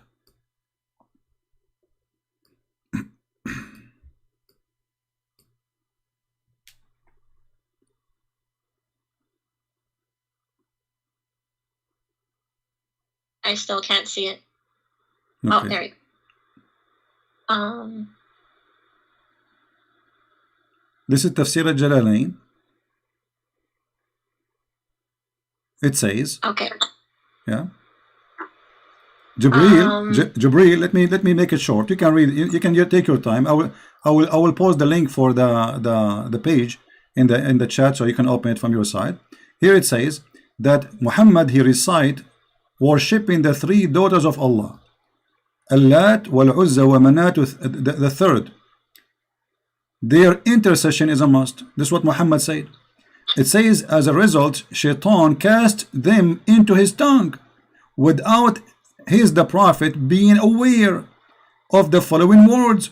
Those are the high-flying crans, al-gharaniq al-ula. Indeed, their intercession is hoped for, which means Muhammad is worshipping the three daughters of Allah. Not only is saying words, he is saying it's a must to pray for them because they intercede for us. And so the men of Quraysh, where they are happy for this. And then Jibril, read carefully please. Jibril, however, later informed him, the Prophet, of his, that this is Shaitan, had cast into his tongue. Do you see it? Okay. Okay. So Muhammad, he did recite the verses. He went home. He have no idea what he did. But how in the world that can happen? You see, Shaitan, he made him say words. Do Muhammad have ears? Do Muhammad, is Muhammad under control of Shaitan? Because if let us say by mistake, I say the word. By mistake. You know, sometimes we do it actually. Sometimes I want to say something, I say something else. This is happen. But Muhammad here is worshipping the three daughters of Allah. Like, you know, I can make a mistake about, I want to say number, you know, I want to say I ate intercession. And then he went home as if nothing happened. Then Jibreel later, he came and he informed him that this is not from Allah. So the Quran confirmed that Shaitan, he threw verses in the mouth of Muhammad, and Muhammad is the last one to know. What do you think? So Allat and Uzza and Manat, they are not goddesses. They were the pagan goddesses of that were worshipped by the ancient Arabs. Exactly. So why Muhammad is worshipping them? So he was not. It was Satan who put it in his tongue. Okay, no problem, guys. It's a Satan. So Satan in the mouth of Muhammad. So Muhammad in that moment, he is a satanic prophet because he is speaking for Satan. No, Satan is speaking, not Muhammad. No. Read carefully. He cast into his tongue. The tongue of who? The tongue of Muhammad. It was the tongue of your prophet. Read carefully with me. Satan casting them into his tongue without the prophet being aware. So the prophet is controlled by Shaitan. His tongue is speaking satanic verses. So your prophet at that moment is a satanic prophet of Satan. Shaitan speaking through Muhammad, using the tongue of Muhammad. Muhammad is talking, but the fact it is Shaitan telling him what to say. that is a satanic prophet. Well, if this contradicts the Quran, which says that that Satan doesn't have like power, authority over you. Thank you very uh, much. You see, you are helping me. So look, guys, she just said clearly that Muhammad is a fraud because no, that the story is a fraud. no. The Quran mentioned the story that Shaitan he threw in his speech. What are you talking about? So the Quran says that Shaitan he have no authority over the good believers except the criminals. Except the criminal. Inna ibadi ليس لك عليهم سلطان إلا من اتبعك من الغاوين. Chapter 15 verse number 42. So this verse proving to us that Muhammad is a criminal. He is an evildoer, because the Quran confirm, and thank you very much for mentioning this verse, you are a very smart girl, that this verse confirming that Muhammad must be an evil satanic person, because the verse in chapter 15 verse 42, certainly you shall have no authority. Who is talking? Allah, supposedly to Shaitan, over my slaves, any slave, any Muslim, except those who follow you. Al-Ghaween. Who is the Ghaween? You know, criminals, mushrikeen, polytheists, the evildoers, etc. All kind of garbage. So Muhammad, in order for him to be controlled from Shaitan, he have to be of the Ghaween. And by your help, we prove it to be true. Then that would be that the verse does not say that Satan talk. It does not say that Muhammad talked on behalf of Satan. It said that Satan put the verses in his mouth. Okay, but Shaitan, in order for him to do that, he have to have authority. The verse here says you have no authority. This is talking about Shaitan or Shaitan. Shaitan. This is Shaitan. Yeah. No, this is Shaitan. Read the conversation. If you go back a few verses, you will see that this is about Shaitan. Here we go. Allah, he said to Iblis. This is about Iblis specifically by name. It's Iblis. Iblis is the first Shaitan. You don't know who was Iblis? Iblis is the first Shaitan. According to your religion, Iblis is the first Satan. And when he came to the earth, Allah, he gave him a penis, and excuse my language, he gave him private part of a male in the right leg, and a private private part of a female in the left leg. So when he shake this with this, he enter this into that, and then he lay 10 eggs. And I can show you the interpretation. So first Shaitan is this Shaitan. This is the father of all Shaitan in the world, so according to Islam. So this is Shaitan. Allah saying to him, you have no authority. This is the highest authority of all. The rest are his babies, are like his soldiers. This is the king of all Satans. The rest are his babies. You have no authority. And if the king have no authority, that means the one who follow, they have no authority too. I mean, they are lower. So this is the king of all evil, Satan himself, Iblis. He have no authority over my slaves. How this has happened to Muhammad? So this says Iblis, not Satan. No, Iblis is the first Satan. Iblis is the father of all Satan. So when this says that Iblis has no authority, it does not say Shaitan has no authority. Lady, Iblis is the highest authority of Satan because he is their father. He is the king, their king. So if the king cannot do it, the one who is lower than him, he can do it. Everyone is under the king. You know, if I am saying to a king, you have no authority to do that, you cannot do that. That's it. Which means you and your soldiers, you cannot do that. That's it. So Shaitan, he cannot do that. Okay, then if Muhammad, as you say, was this, then why did he give to the poor, and why did he give? Before we go there, lady, I like your response. Before we go there, I want to mention something. You see here, when we say that Muhammad he made this verse, or the Quran saying this verse, any satanic verses he throw, I will take it off. How I know that this verse itself is not made by Satan? The Muslim, they start complaining. They said to him, you said to us you worship Allah alone. Why you did say the three daughters of Allah?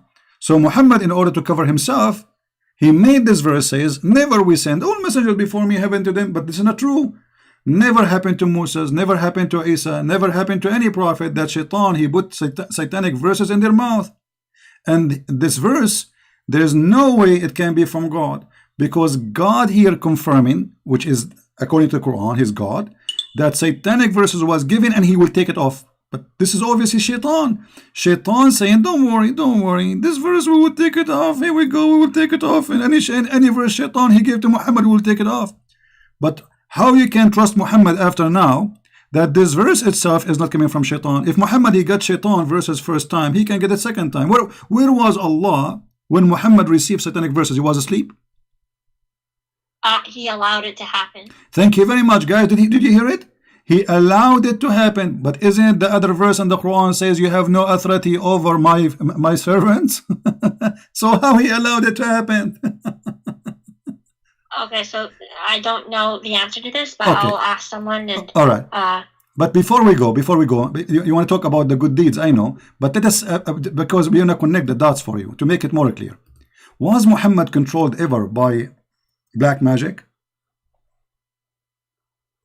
it was a sickness. Sickness or black magic? Black magic is sickness. Black magic is sickness. It's called bewitch. How that is sickness? Is that a sickness? You take drugs for it?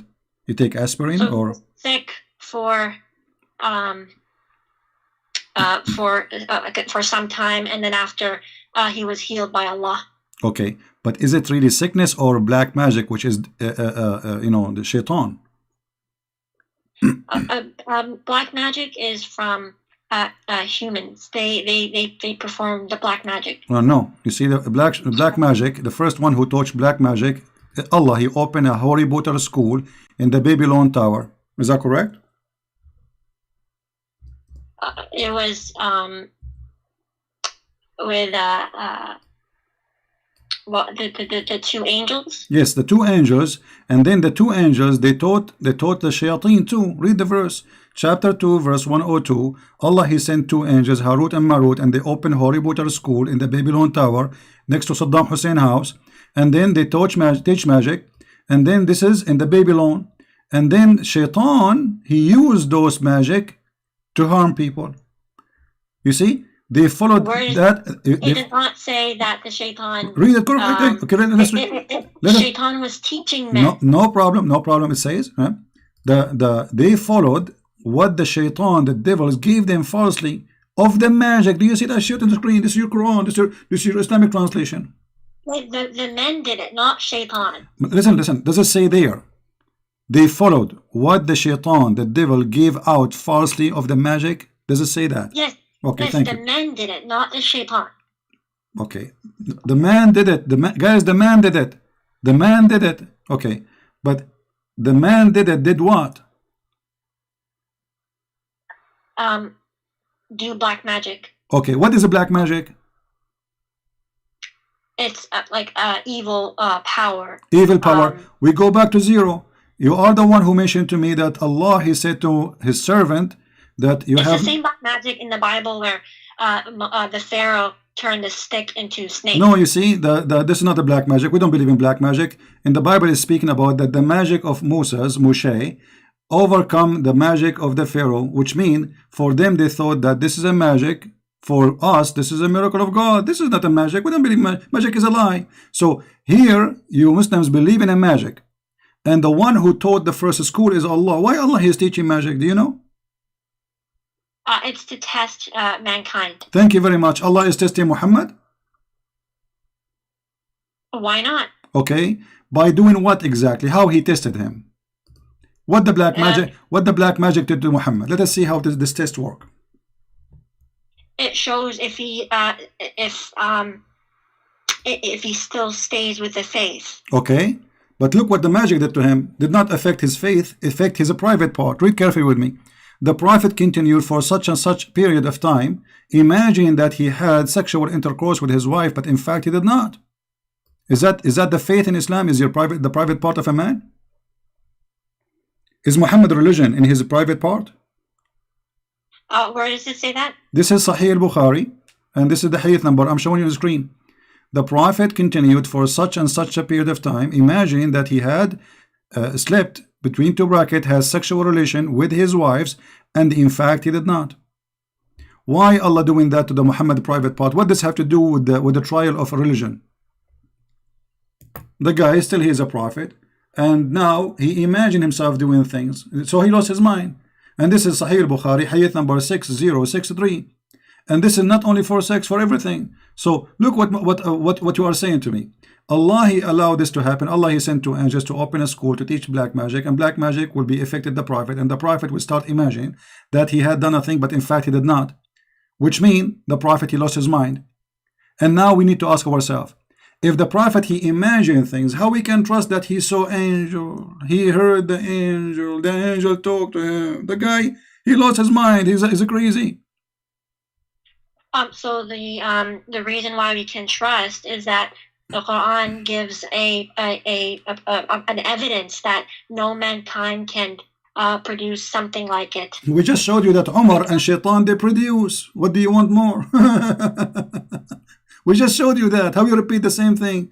I just showed you that Umar, Muhammad copied from Umar many verses in the Quran, and here we go. Shaitan he is making Quran, and Muhammad the last one to notice. And the verse about Allah will delete the satanic verses, maybe this one too is from Shaitan to make us relax and will not go over it. And here now we find that Muhammad is a crazy man. He lost his mind. Listen, if I say to you, lady, I do not know your name. I want to speak to you really with respect, but I want you to listen to me carefully. If I say to you, let's say you are a doctor, and I am a person coming to you. I say, okay, my name is a Christian. I imagine myself seeing somebody talking to me. What you will say to me? Be honest. I imagine, and it's true. I imagine. It's not true, which means it's not. I don't see anyone really. I'm imagining. What do you think? What do you say to me?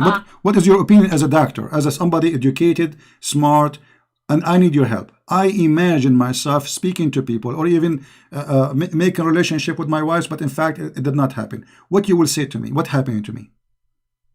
So it depends. So if it could either be like a natural explanation, like schizophrenia, okay, or anything like that, or it could be supernatural, like a divine test, or from Allah or jinn or something like that. Okay, hold on, guys. It can be that Muhammad he have two different personality and he is mentally ill, or it can be that it is a trial from Allah. Okay, hold on. Hold on. But if you go to the Quran in Surah An-Nasr, it says, when there comes Allah's victory and conquest, and you see the people entering Allah's religion in multitudes, and we see that today, people entering Islam, the Deen al-Haq, and that's actually a prophecy that came true. So that's how we know. First of all, this is not a prophecy. This is about the time of Muhammad. They enter into Islam when he became victorious, and he wanna kill anyone who will not convert. So you just get your prophet busted. This is not a prophecy. This is in his time. You can open the interpretation, and you see the people enter Allah religion in crowd when victory came. Victory came. This is in the time of Muhammad. He attacked them. He killed the Musaylama, and now he became victorious, and nobody enemy against him. And now everybody is coming to Islam by tens of thousands. Before they were rejecting, they don't want to believe. And then when Muhammad died, everybody left almost. And then they start the war of apostate to force them to go back to Islam. And you know the story, I'm sure. Now, so this is not a prophecy. This is a stupid prophecy, because this has happened in his time. How this can be prophecy? But let me show you a prophecy, as long as you are mentioning a prophecy. Do you know where hail is coming from? Hail? Yeah.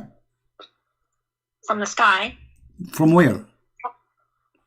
From the sky. Yeah, but where exactly? It says hail is generated in a thunderstorm.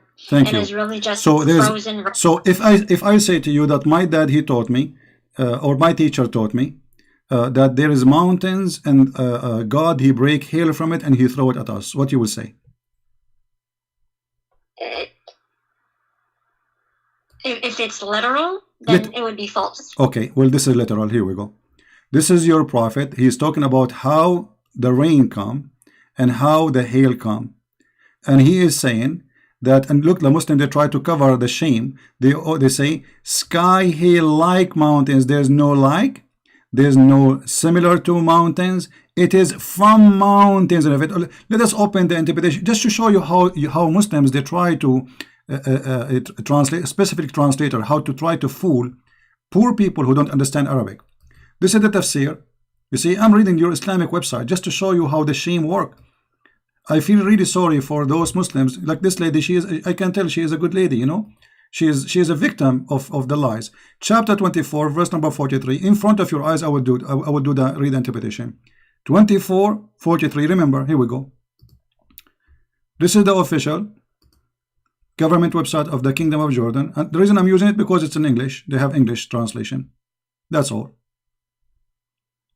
Otherwise, all websites are the same for me. Let us hope it's going to open, because this website sometimes it takes time to open.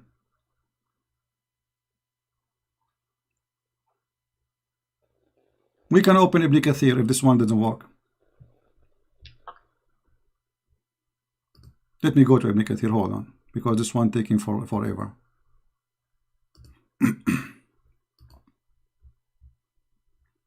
And again, I respect that this lady, she said, if this is true, this is literal, this is false.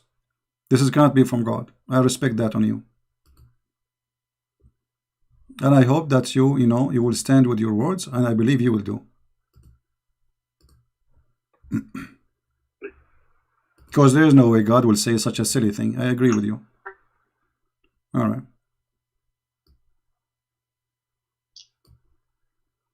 Let us go and see.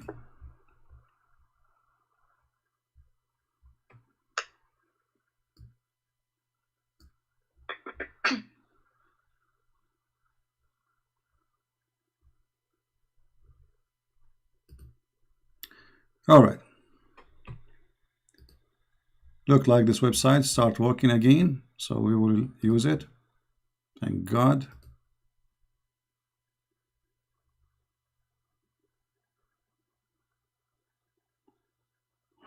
All right. I want you to read with me, please. Here we go. This is Tafsir al-Jalalain in front of your eyes. Haven't you seen God, blah, blah, blah. And then he says, and he sent down from heaven out of the mountains min jibalin, min is extra, that is there in heaven, fiha, substitute for min, etc. Try to explain Arabic.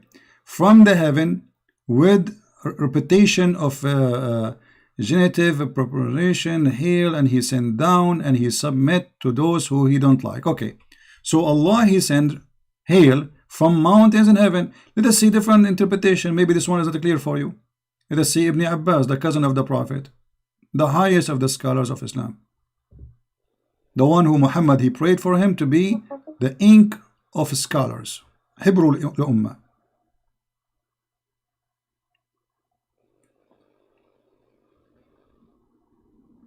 Allah, he sent hail from mountains in heaven. He break hail and he sent it on us.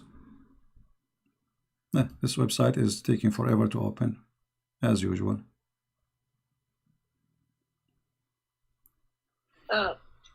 I should make a donation to the King of Jordan so he can get a better hosting website.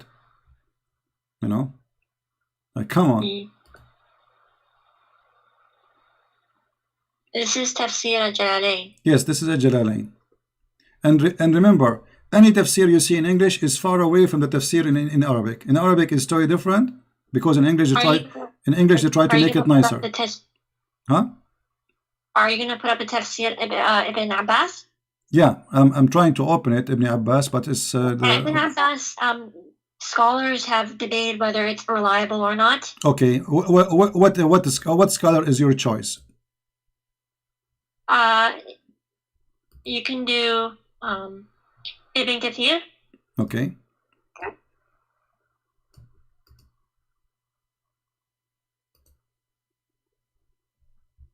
Here we go. This page here have all the interpretation. Let us see. This is Ibn Kathir.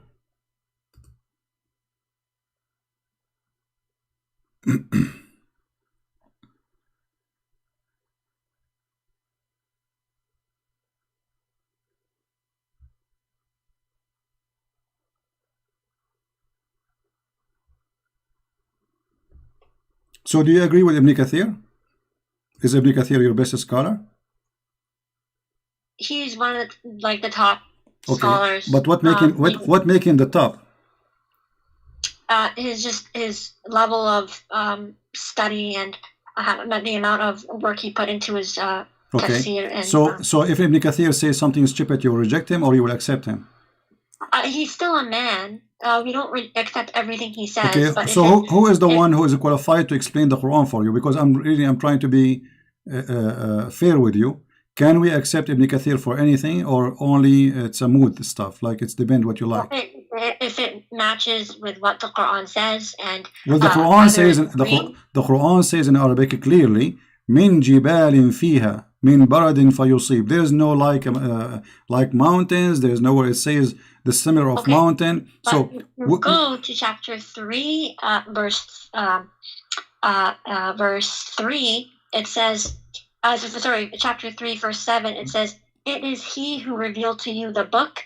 Some of verses, it is some of its verses are definitive.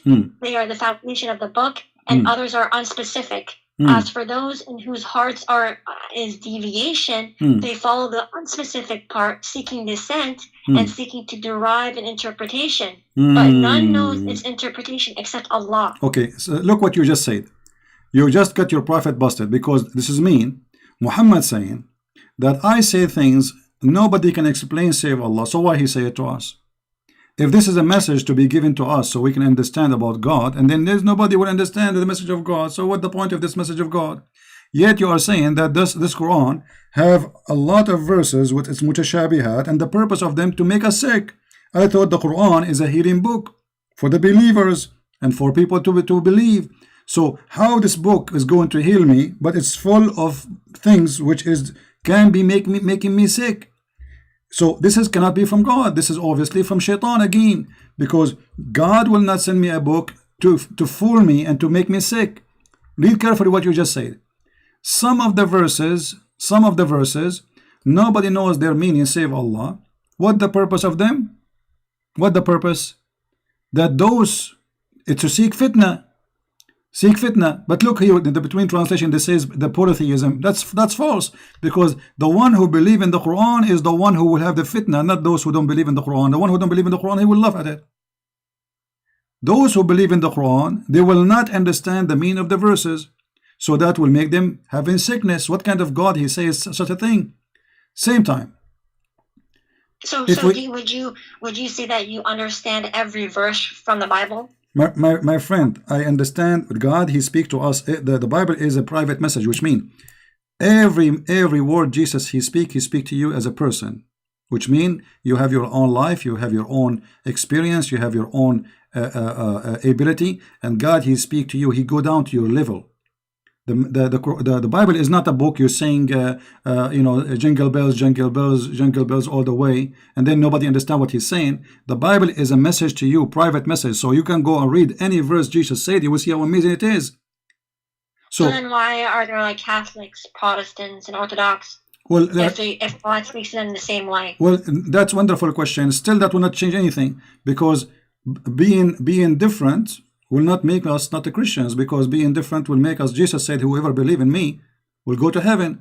But the Quran, your prophet said that my nation will be 73 sect and only one of them will go to heaven, which means 71 sect is the Jews, 72 sect is the Christians, 73 sect is the Muslims, and only one will go to heaven, and this is Sahih Hadith as you see in the screen. So the most divided belief, according to your prophet, not to me, is Islam. So if your argument why there's a Catholic and Protestant, still Christianity doesn't make any difference. Whoever believe in me and I will live. In Islam, no.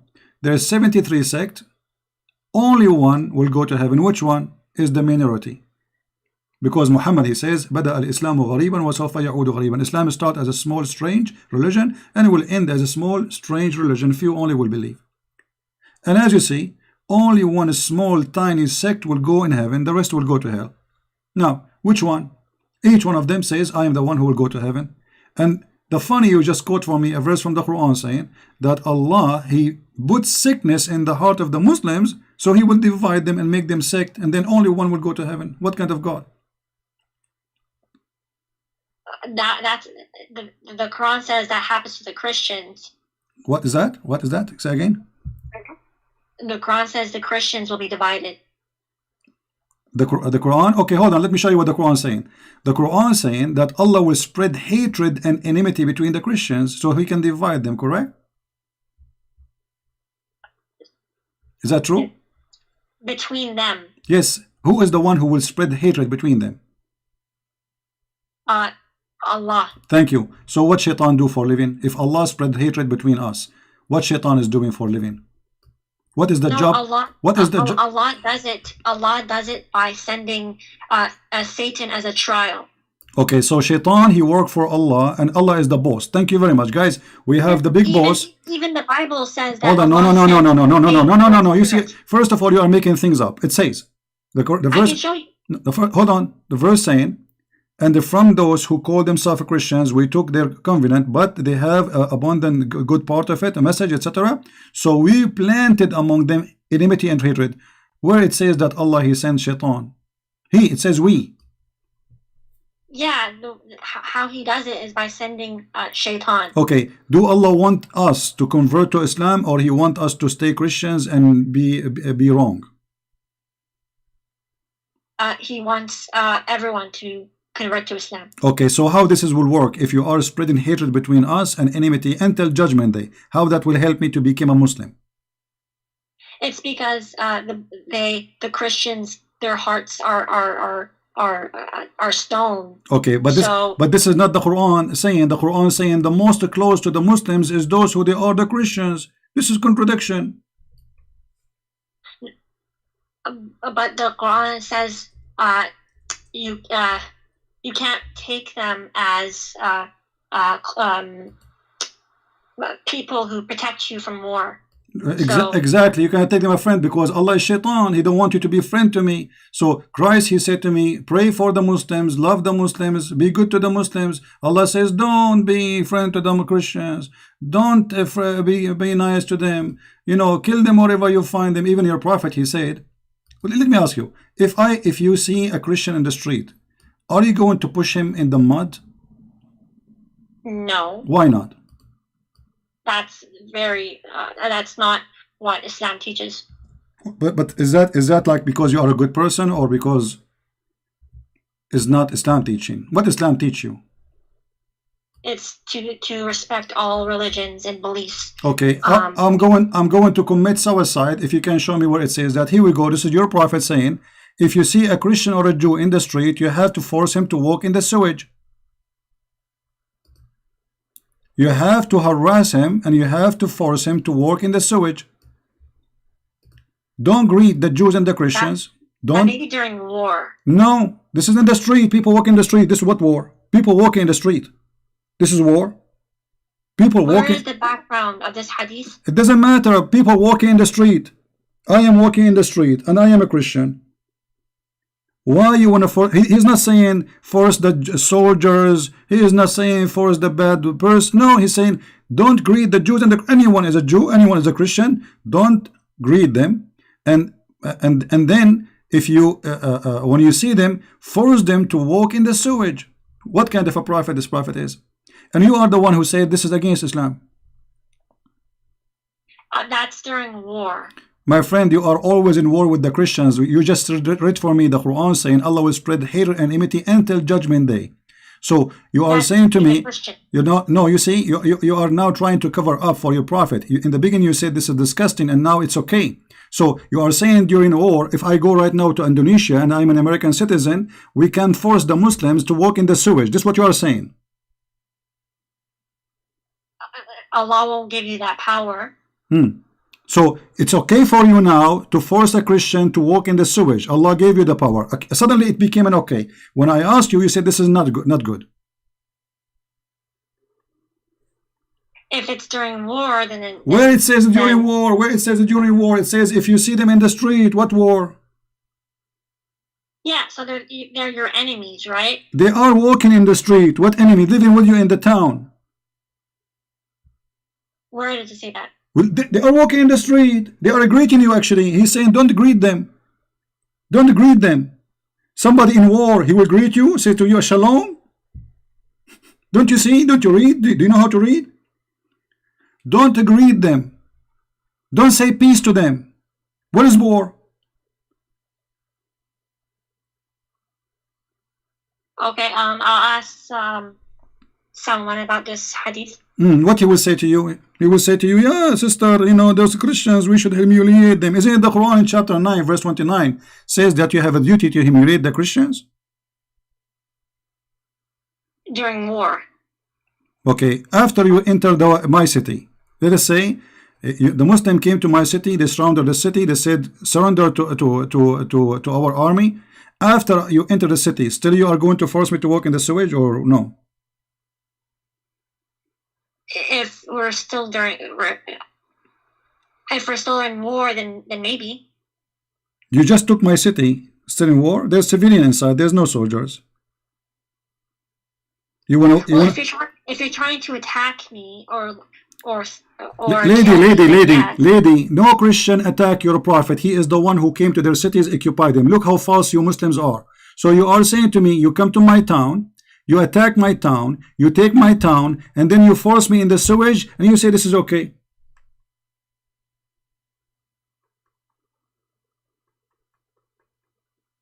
Yeah, I don't know about that. Okay, let me, you know what, I will give you a good chance to defend your cult. You said to me the Quran proof. Until now you gave me nothing proving the Quran to be from God. We showed you that Umar making Quran, Shaitan making Quran, and Muhammad, he have no idea what they are saying. And even you gave me a clear proof that the Quran full of verses nobody knows what they mean, because Muhammad obviously is a thief. And why Muhammad you do not know? Even Muhammad do not know what the meaning of the Quran. Have you ever heard of a prophet you do not know? As an example, the Muslim, they claim that the Quran full of scientific verses. Is that true? The Quran talks about the Big Bang. Okay, the Big Bang. Guys, the Quran speak about the Big Bang. Okay, guys, the Quran speak about the Big Bang. So Muhammad must be a liar, because Muhammad, he said the following. You see how many Muslims you help me to expose your prophet? How many Muslims will leave Islam today? Let's see how many. This is your prophet explaining the Big Bang, which you are claiming that Islam is speaking about it. Muslims fabricate stories. They lie to themselves, with my respect to you. Look what your prophet said. Who said that? Your prophet, not me. How Allah created the earth and the heaven. Read with me, please. Do you see the screen? I see it, but it's not up yet. All right. This is your prophet, and this is Sahih Hadith. This is Sahih Muslim. Allah exalted, the glorious, created the clay on Saturday. The Big Bang says Allah, he created the clay on Saturday.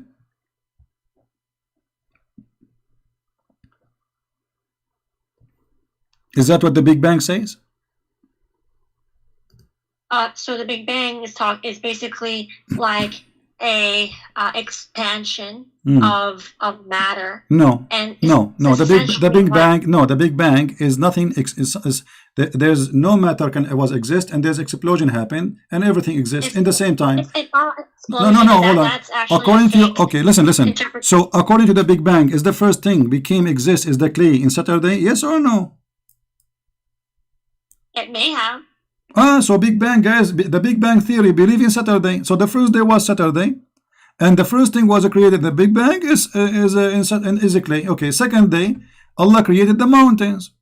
Third day on Sunday, and then Allah, he created the trees on Monday, and then he created the entire labor in Tuesday, and he created the light in Wednesday. This is what the Big Bang saying.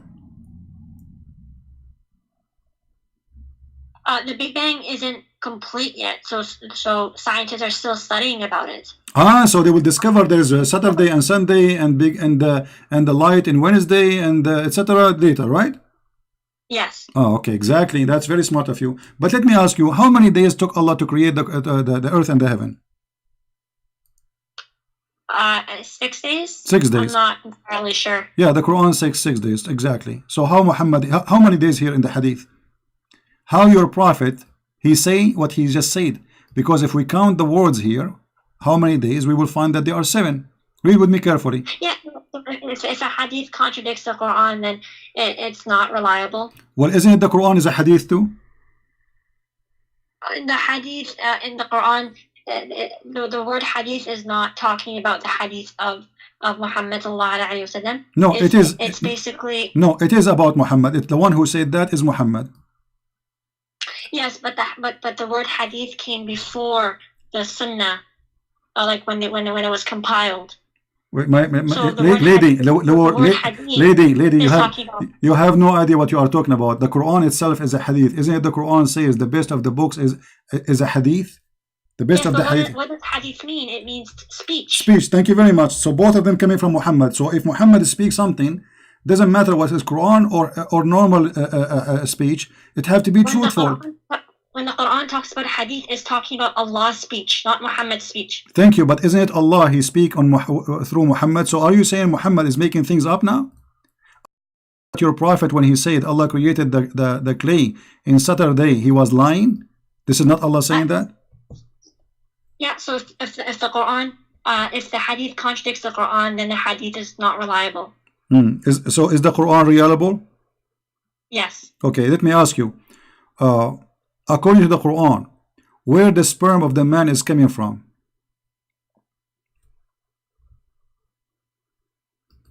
I'm not sure. What do you think, according to science? I'm not a doctor to say, sorry. But you've been in school before, no? I have, but I'm not a professional. Aren't you a lady, adult? I am. Okay, so now maybe I don't know if you are married or not. So you never heard where the sperm of the man coming from? Well, I have an idea, but I'm not sure. Okay, what is the idea? What is the idea you have? Doctor. We are talking about science now. There is no shame. So where is the sperm is coming from? Well, firstly, sorry, what? Where is the sperm of the man coming from, and what the sperm will be? The sperm comes from the male genitalia. Okay, is it coming from the testicles of the man? And around it? I'm not a doctor, so okay. I wouldn't know. According to the Quran, the sperm of the man is coming from the back. As I'm aware of, no. Okay, so how the Quran says women have a sperm coming from their chest location? That may be talking about breast milk. Breast nut? What breast what? Breast milk. So now the milk became a sperm?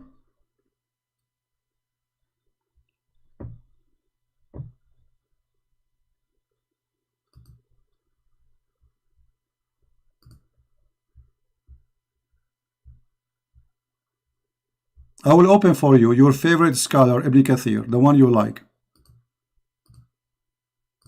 Let us see what Ibn Kathir said about how Allah He made the baby come to exist. Here we go. This is Ibn Kathir, not me.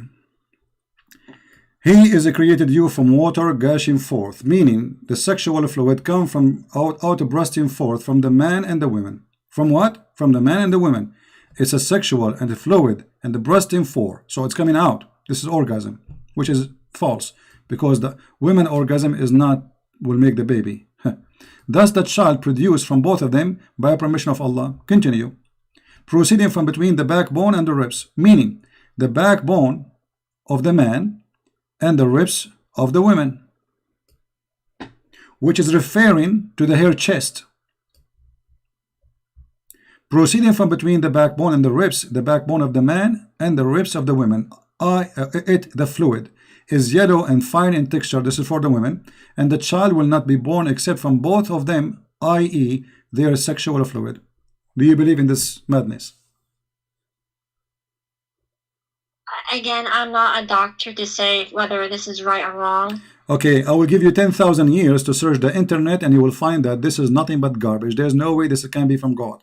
A man, he claimed that women have orgasm and that yellow fine texture will make the baby. If we go to the hadith, which is not contradicting the Quran, so you don't have the excuse now to say contradict the Quran, your prophet said, that if the women have orgasm first, the baby will be like her, which means a female and look like her. If the man have orgasm, the baby will look like him. Do you agree with that? If Muhammad said it, then yes. Okay, but that's mean Muhammad is a false prophet, because this is absolutely false. Everybody is laughing. This is far away from any scientific fact. Everybody is going crazy. Look what people are saying in the chat. So my lady, you are trying just because you are a Muslim, whatever Muhammad is say, you accept even if it's funny and stupid.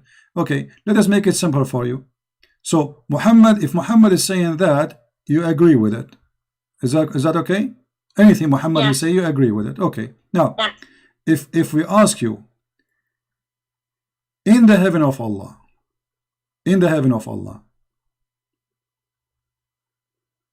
what Allah will give you as a woman? I am anything we desire, we will obtain in Jannah. Okay. Is that including if a woman she like to have sexual relationship with a woman? So the Jannah of Allah is pure. So if people desire these things, then Allah subhanahu wa ta'ala will not allow them to enter Jannah. How you just told me anything you desire. You just told me anything you desire, and now you are saying to me if you desire something Allah don't agree with, He will not give it to you. So it was a fraud promise. No, if you desire something good, then Allah will give it to you. Only if it's good. Okay, like what? Look what your prophet saying. This is Jami' al-Turmudi. Your prophet saying, indeed, in paradise there is a market in which there is no buying nor selling except for images of men and women. This is the first Playboy magazine in the space. So whenever a man desire an image, he enter it. You're a prophet promising men, not you. A Playboy magazine have images of men and women. Is this hadith sahih or? All the hadith which is embarrassing are not sahih, I guarantee you. I just showed you a hadith is sahih, you said you rejected a second ago. You forgot? Not everything from Sahih Bukhari is hadith. Here we go, guys. You know, is this hadith is sahih? I just showed you a hadith is sahih, you didn't accept it. Yes, because it contradicted the Quran. So how it is sahih but it's contradict the Quran? Because sahih means authentic. No, not everything in Sahih Bukhari is sahih. Lady, it is authentic. Authentic mean what? It's mean it is checked and it passed and it is the Prophet who said that. So how it can be authentic? The Prophet said it and yet you don't accept it. So we don't know if the Prophet ﷺ said it. So how you know that this hadith is not said by the Prophet? How you know the Quran said by the Prophet anyway? Oh, because it's in chain. We have it's in chain. Muslim. Well, the hadith I just showed you, the one before it, it was in chain. It says sahih and you reject it. Well, it contradicts the Quran, so then it's not correct. Okay, so if something contradicts the Quran, we should not accept. You agree? If something contradicts the Quran, then we cannot accept it. All right. There's nowhere in the Quran it says that the muta is not to be practiced no more. Can you show me a verse says don't do muta no more? Well, it says zina is wrong. No, so, I'm not talking about zina. Zina is so. Are you saying muta is zina? Well, it is right now. Muta is guys. Muta is adultery right now. So Allah He approved adultery in the time of Muhammad. But during the time of the Prophet, it was not. In the time of the Prophet, it was a holy thing to do. Now it is haram. Why it's haram now? Because it was only for during war. Hold on. You can rent women during war? It's not renting. It's essentially because men have like a desire. Who said it's who said it's not renting? Who is the one who said that? You or somebody told you that?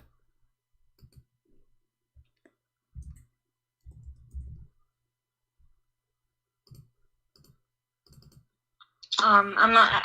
I have to. Okay, here we go. This is your Islamic website. This is alislam.org. Read with me in the screen, please. This is your Islamic, website written by your leaders. Explain to us al-muta, the pillars of muta. It says here that muta is a kind of rental It is kind of what? Rental.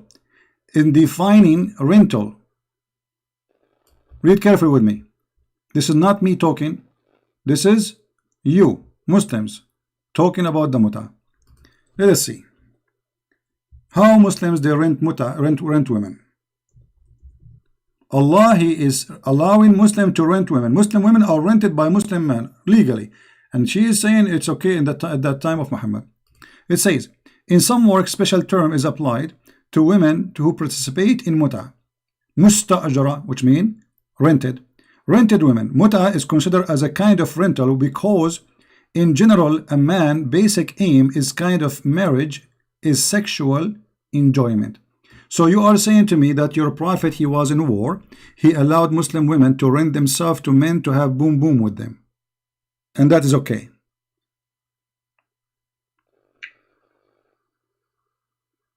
If it's during war, then I don't see a problem with it. So the woman who take off her panty because somebody gave her $5 during war, is she a good woman?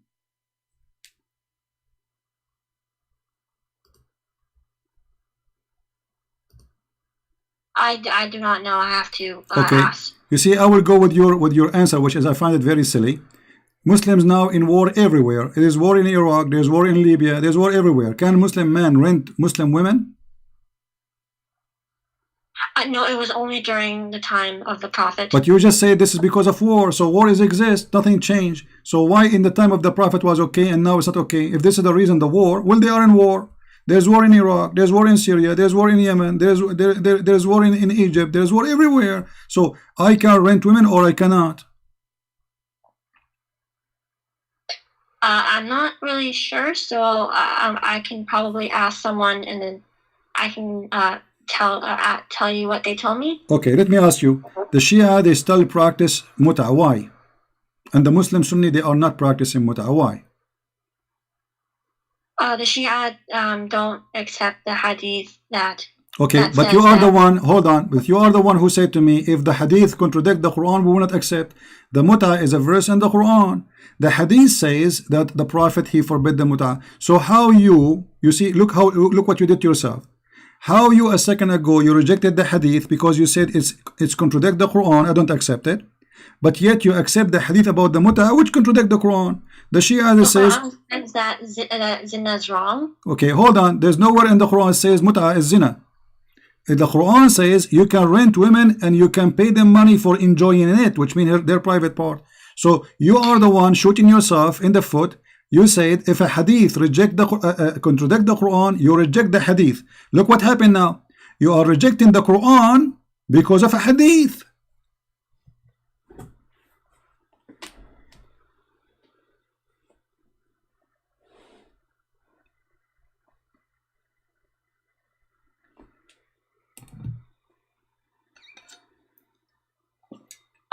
So when the Quran says something and the hadith says something different, then you have to reject the hadith.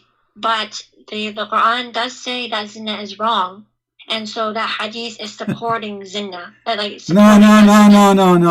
No. You see, don't fabricate things. First of all, if Allah says you do muta, how you can call this is zina? Shame on you. With my respect to you, and the other one insult. You are insulting Allah now. Don't do that, please, in front of me. That's haram. If Allah says you do muta, and now you are saying muta is zina, so you are saying to me that Allah in the time of Muhammad says do zina. She hung up.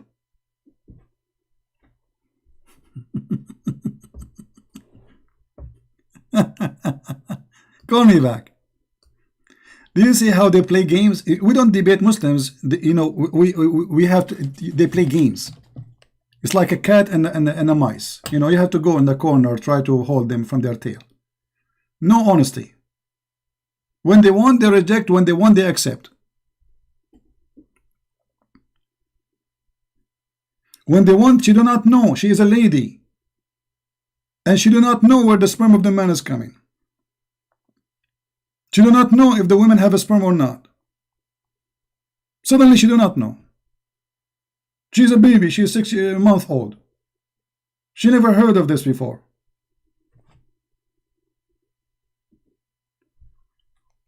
Taqiyya, to defend Islam. This is the truth.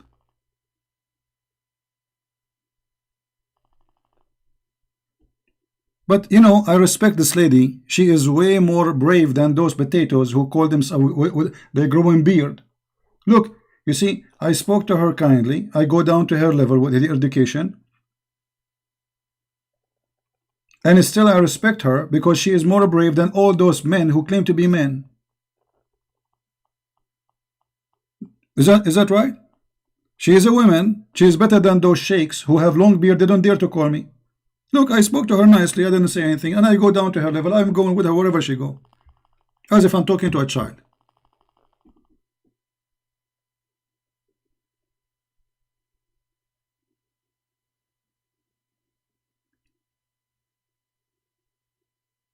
But the most amazing thing, when they try to defend, they shoot their prophet. Not only in his foot, they shot him in private places.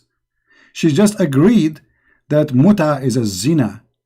So Allah in the Quran approve and encourage zina. Did you hear it? Fantastic. She hung up because now she said, oh, what I did. This is zina.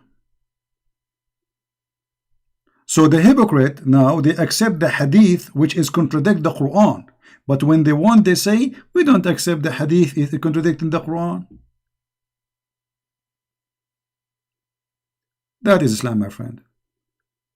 Islam is, there's a God, his name is Allah.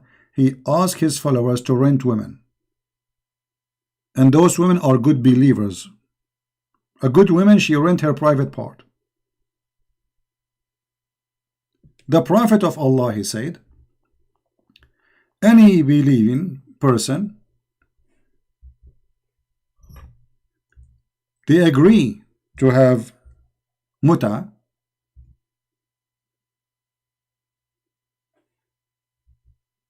let them do muta. 3 days, 3 nights. If they like to increase, they increase. Read carefully. This is al-Bukhari. This is al-Bukhari.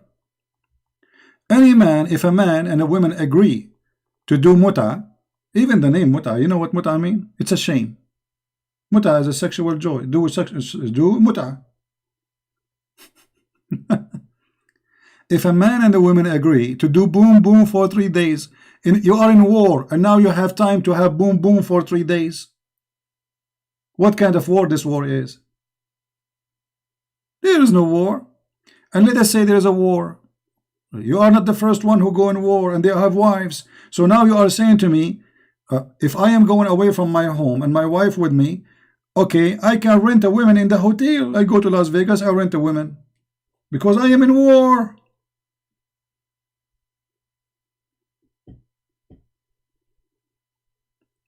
Any man, any woman, they agree to do boom boom for 3 days. Let them do 3 days, 3 nights. And if they like to increase, they increase. And here we need to ask ourselves, how he make it lawful and then how he make it unlawful, because people, they start laughing at him. This guy, he claimed to be a prophet of God, claiming to that he brought decency, but look what he is doing. They are jumping in the top of each other as if they are cats. Women, they became sex toys. Men, they became pimps. This is Islam. And this is why she hung up, because she found that she got her prophet busted with no mercy.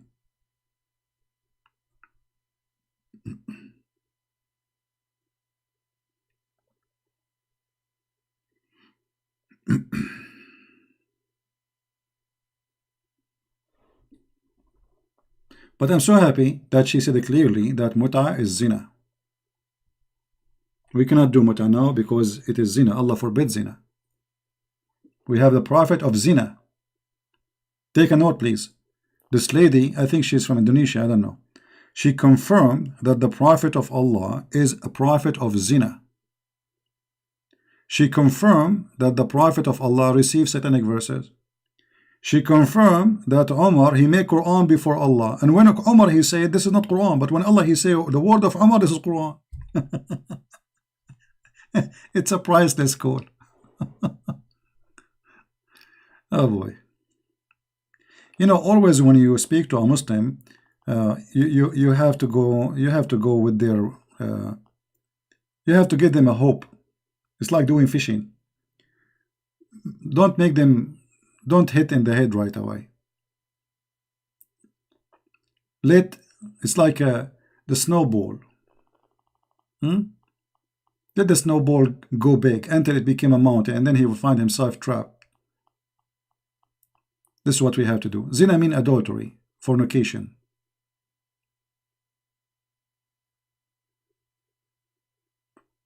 Zina mean fornication. So this is the prophet of fornication, the god of fornication. He allowed Muslim women to rent it, to rent.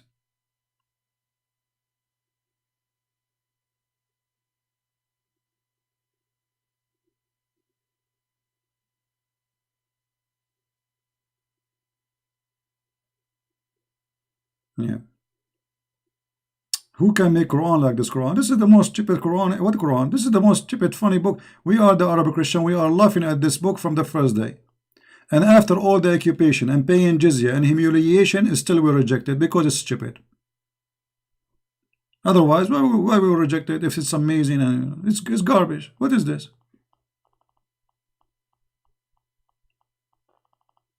Yeah, the Muslim, they give us dislike. That's an honor for us. That's mean we are doing a great job.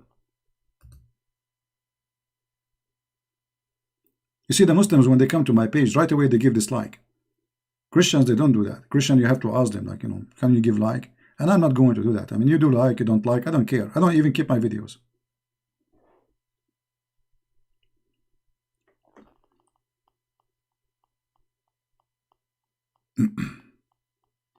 Feel free to call me back, lady, and you are welcome. You know, I respect that you are brave more than the rest of the Muslims. At least you are better, more brave than those who have a beard and they are 6 foot tall and they call themselves Mimi. And they wear a pink t-shirt and they go to the, and they claim that you are finished, boy. You are finished. Yeah. She is more brave than them. Look, she dared to call me.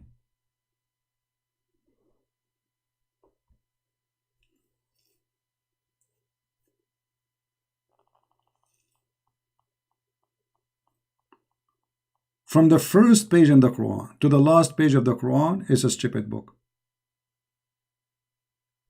The Prophet, Allah, He allowed the black magic to be in the Prophet. Look at this madness.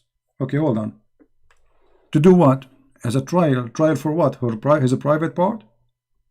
I thought Allah, He sent a dish of shish kebab. He ate it. He got the power of 40 men. How now Allah want to make his private part flat?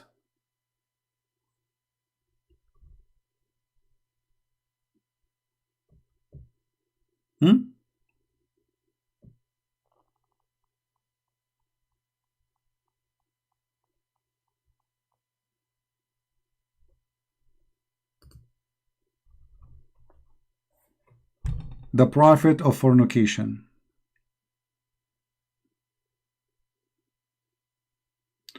I promise to explain to you, Nasara. Thank you very much. Yeah, I did not forget, but we got this call here.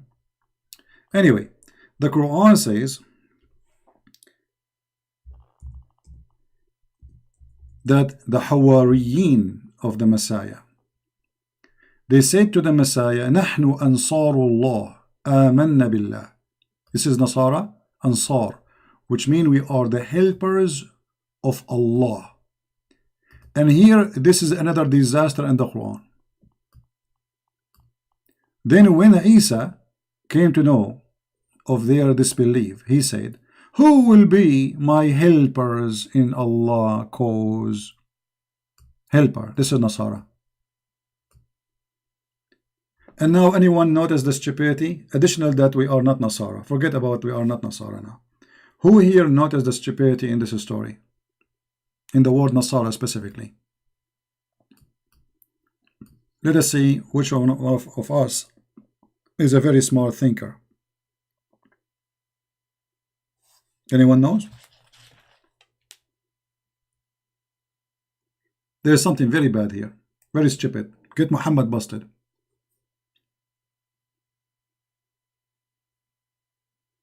I'm going to log off Skype because she will not call for sure.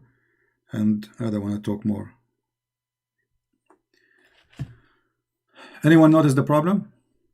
There's something very bad. Okay, hold on. The Muslim today, they call us Nasara, correct? They call us Nasara, right? Okay. Do you know what the Muslims are calling us? The helpers of Allah.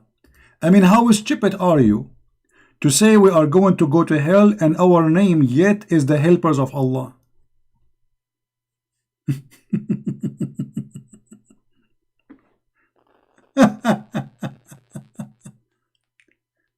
You see here, we are the helpers of Allah. This is the Nasara here. They are translating the word Nasara. We are the helpers of Allah. So the donkey who says, and his name is Muhammad, that the Christians are Nasara, but yet they will go to hell. How you calling the Ansar, the helpers of Allah, they will go to hell? Because you cannot be the helper of Allah and yet you will go to hell. That is the most stupid statement ever. This is a statement even a certified donkey will not say it. It's like I saying to you, you are the helper of the firefighter, but you will go to hell. And how we get the honor to be the helpers of Allah? We are not Muslims, we are the helper of Allah. We are higher. You know what I'm saying? We are not the same as the Muslims. We are higher. We are the helpers of Allah. Allah need our help. Allah do not need the help of anyone except the Nasara, the Christians, supposedly. How stupid this statement is. But what do you say when a donkey he talk? He don't talk, he do poo-poo.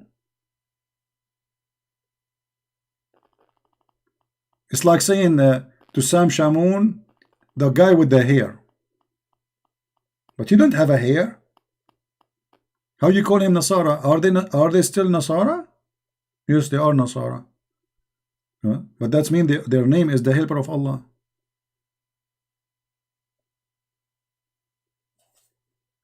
Yeah, this is his own. This is our interpretation, my friend. Nasara. Yeah, I know what Rashid is saying to you, but according to Islam, I'm talking here according to Islam, not according to us. Our explanation is different from the Muslim explanation, but the Muslim explanation is this.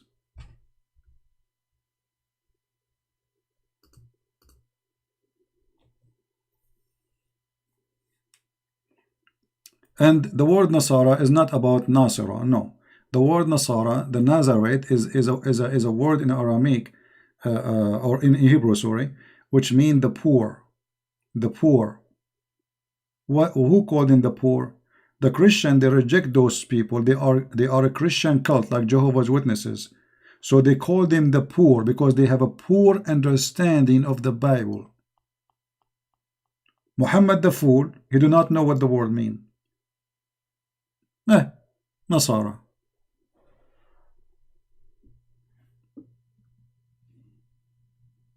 The same as the word in the Quran when he says that Azar is the father of Abraham.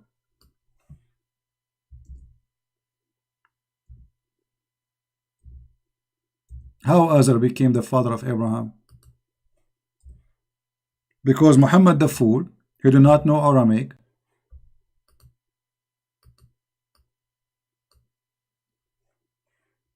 He think that the word Azar, which means a foolish, is the name of the father of Abraham. But Abraham was saying to his father, Azar, which means foolish. Do you want to worship? This is foolish. It's foolish to worship idols. This is what he's saying. Muhammad was copying the book of Waraq ibn Nawfal, who he is saying there that Abraham, he said to his father, Azar. Muhammad the fool, he thought this is the name of the father.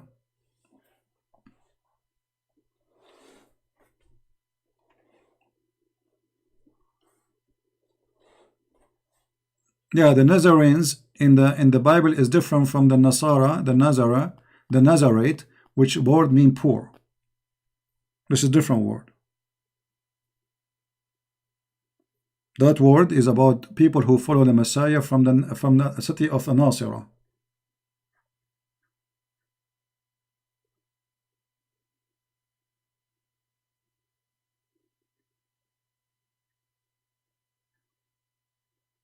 Anyway, did we have a good time together?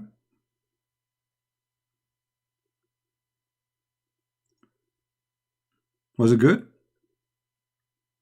I'm not going to keep you here for long. I mean, you guys in the Philippines, in India, in Indonesia, you must be working now, you know, at work. So I hope we have a good time together and we learn something good. And I'm very happy that this lady, she called me. I really respect that she's trying her best to defend Islam, and she is brave, not like the potato who have a big beard, but they don't dare to call me. They are intimidated. And she was a great help actually to make a lot of Muslims leave Islam. I don't know how many people will watch this video and they will see how Muslims, they defend something they cannot defend, and that make their defense funny, desperately. And the more they defend, the more they dig in the sand to expose Muhammad. I will try to be here again tomorrow, God is willing. It's time to go. I want to say thank you guys for your help and support. Don't forget to download the videos. As you know, we don't keep them. And if you don't like our video, give it dislike. Don't forget. If you like it, give it like. If you like to subscribe, subscribe. But I will give you better advice. Don't subscribe. Because if you subscribe and you unsubscribe, Allah will give you a reward, double reward. So if you are a Muslim, I advise you to subscribe immediately. And then unsubscribe right after. This is the logic of Islam. Very silly, stupid cult. So thank you very much for being here. May the Lord bless you all. And every day we prove that the truth, nobody can hide it. Nobody. No matter how much they make videos to deceive us about science and the Quran, all this garbage. It's very easy to get it busted. But be aware that there's many children, they can be falling into the trap they come with. Media is very powerful. And those who never heard us, they are exposed because they didn't know. They didn't speak Arabic. They have no idea what Islam is about. And usually, when somebody is religious with a beard, we think that he's a decent person telling us the truth. They do not know that this is an evil cult. And they are willing to lie as much as they can because it's lawful to lie. That's why Islam is very dangerous. Because people assume that when they speak to a believer, he's speaking to a person who is against lying. Even they will show you the Prophet says don't lie. But they will not tell you that the Prophet says lie in 3 cases. One of them to your wife and your family, which is disgusting. The other one to your friends, supposed to fix a problem. And the third one in the case of war. But they will not tell you that Islam is in war with everybody. Anyone reject Islam, Allah in war with him. So if you are a Hindu, Allah in war with you. If you are a Buddha, Allah in war. If you are an atheist, Christian, doesn't matter. Allah in war with anyone. Muhammad, he said, I've been ordered to fight and kill all mankind, for sure, except the Muslims. Until they say there's no God but Allah and there's no prophet but Mumu. And then if they do so, they have to slaughter as we slaughter, eat as we eat, and pray as we pray, and pay the zakat, and then and only then I will not shed their blood unless by the law of Allah. Even then, nothing will protect their property and their money and their blood unless they convert to Islam. That is Islam. It's a gang, it's Hitler, it's fascism. Actually, let me show you this before we go. Just to give you an idea, final idea.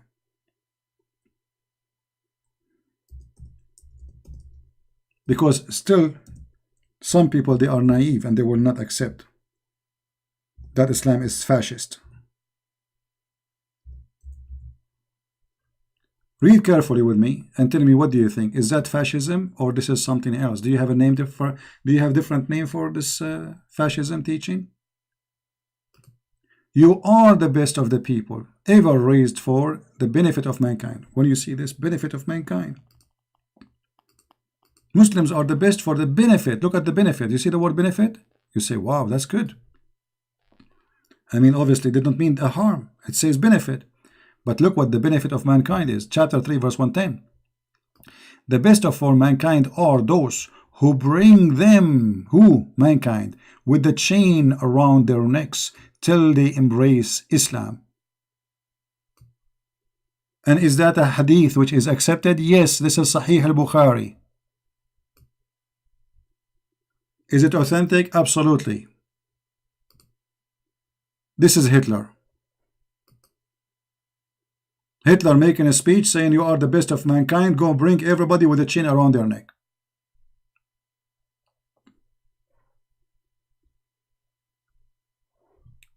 This is the truth.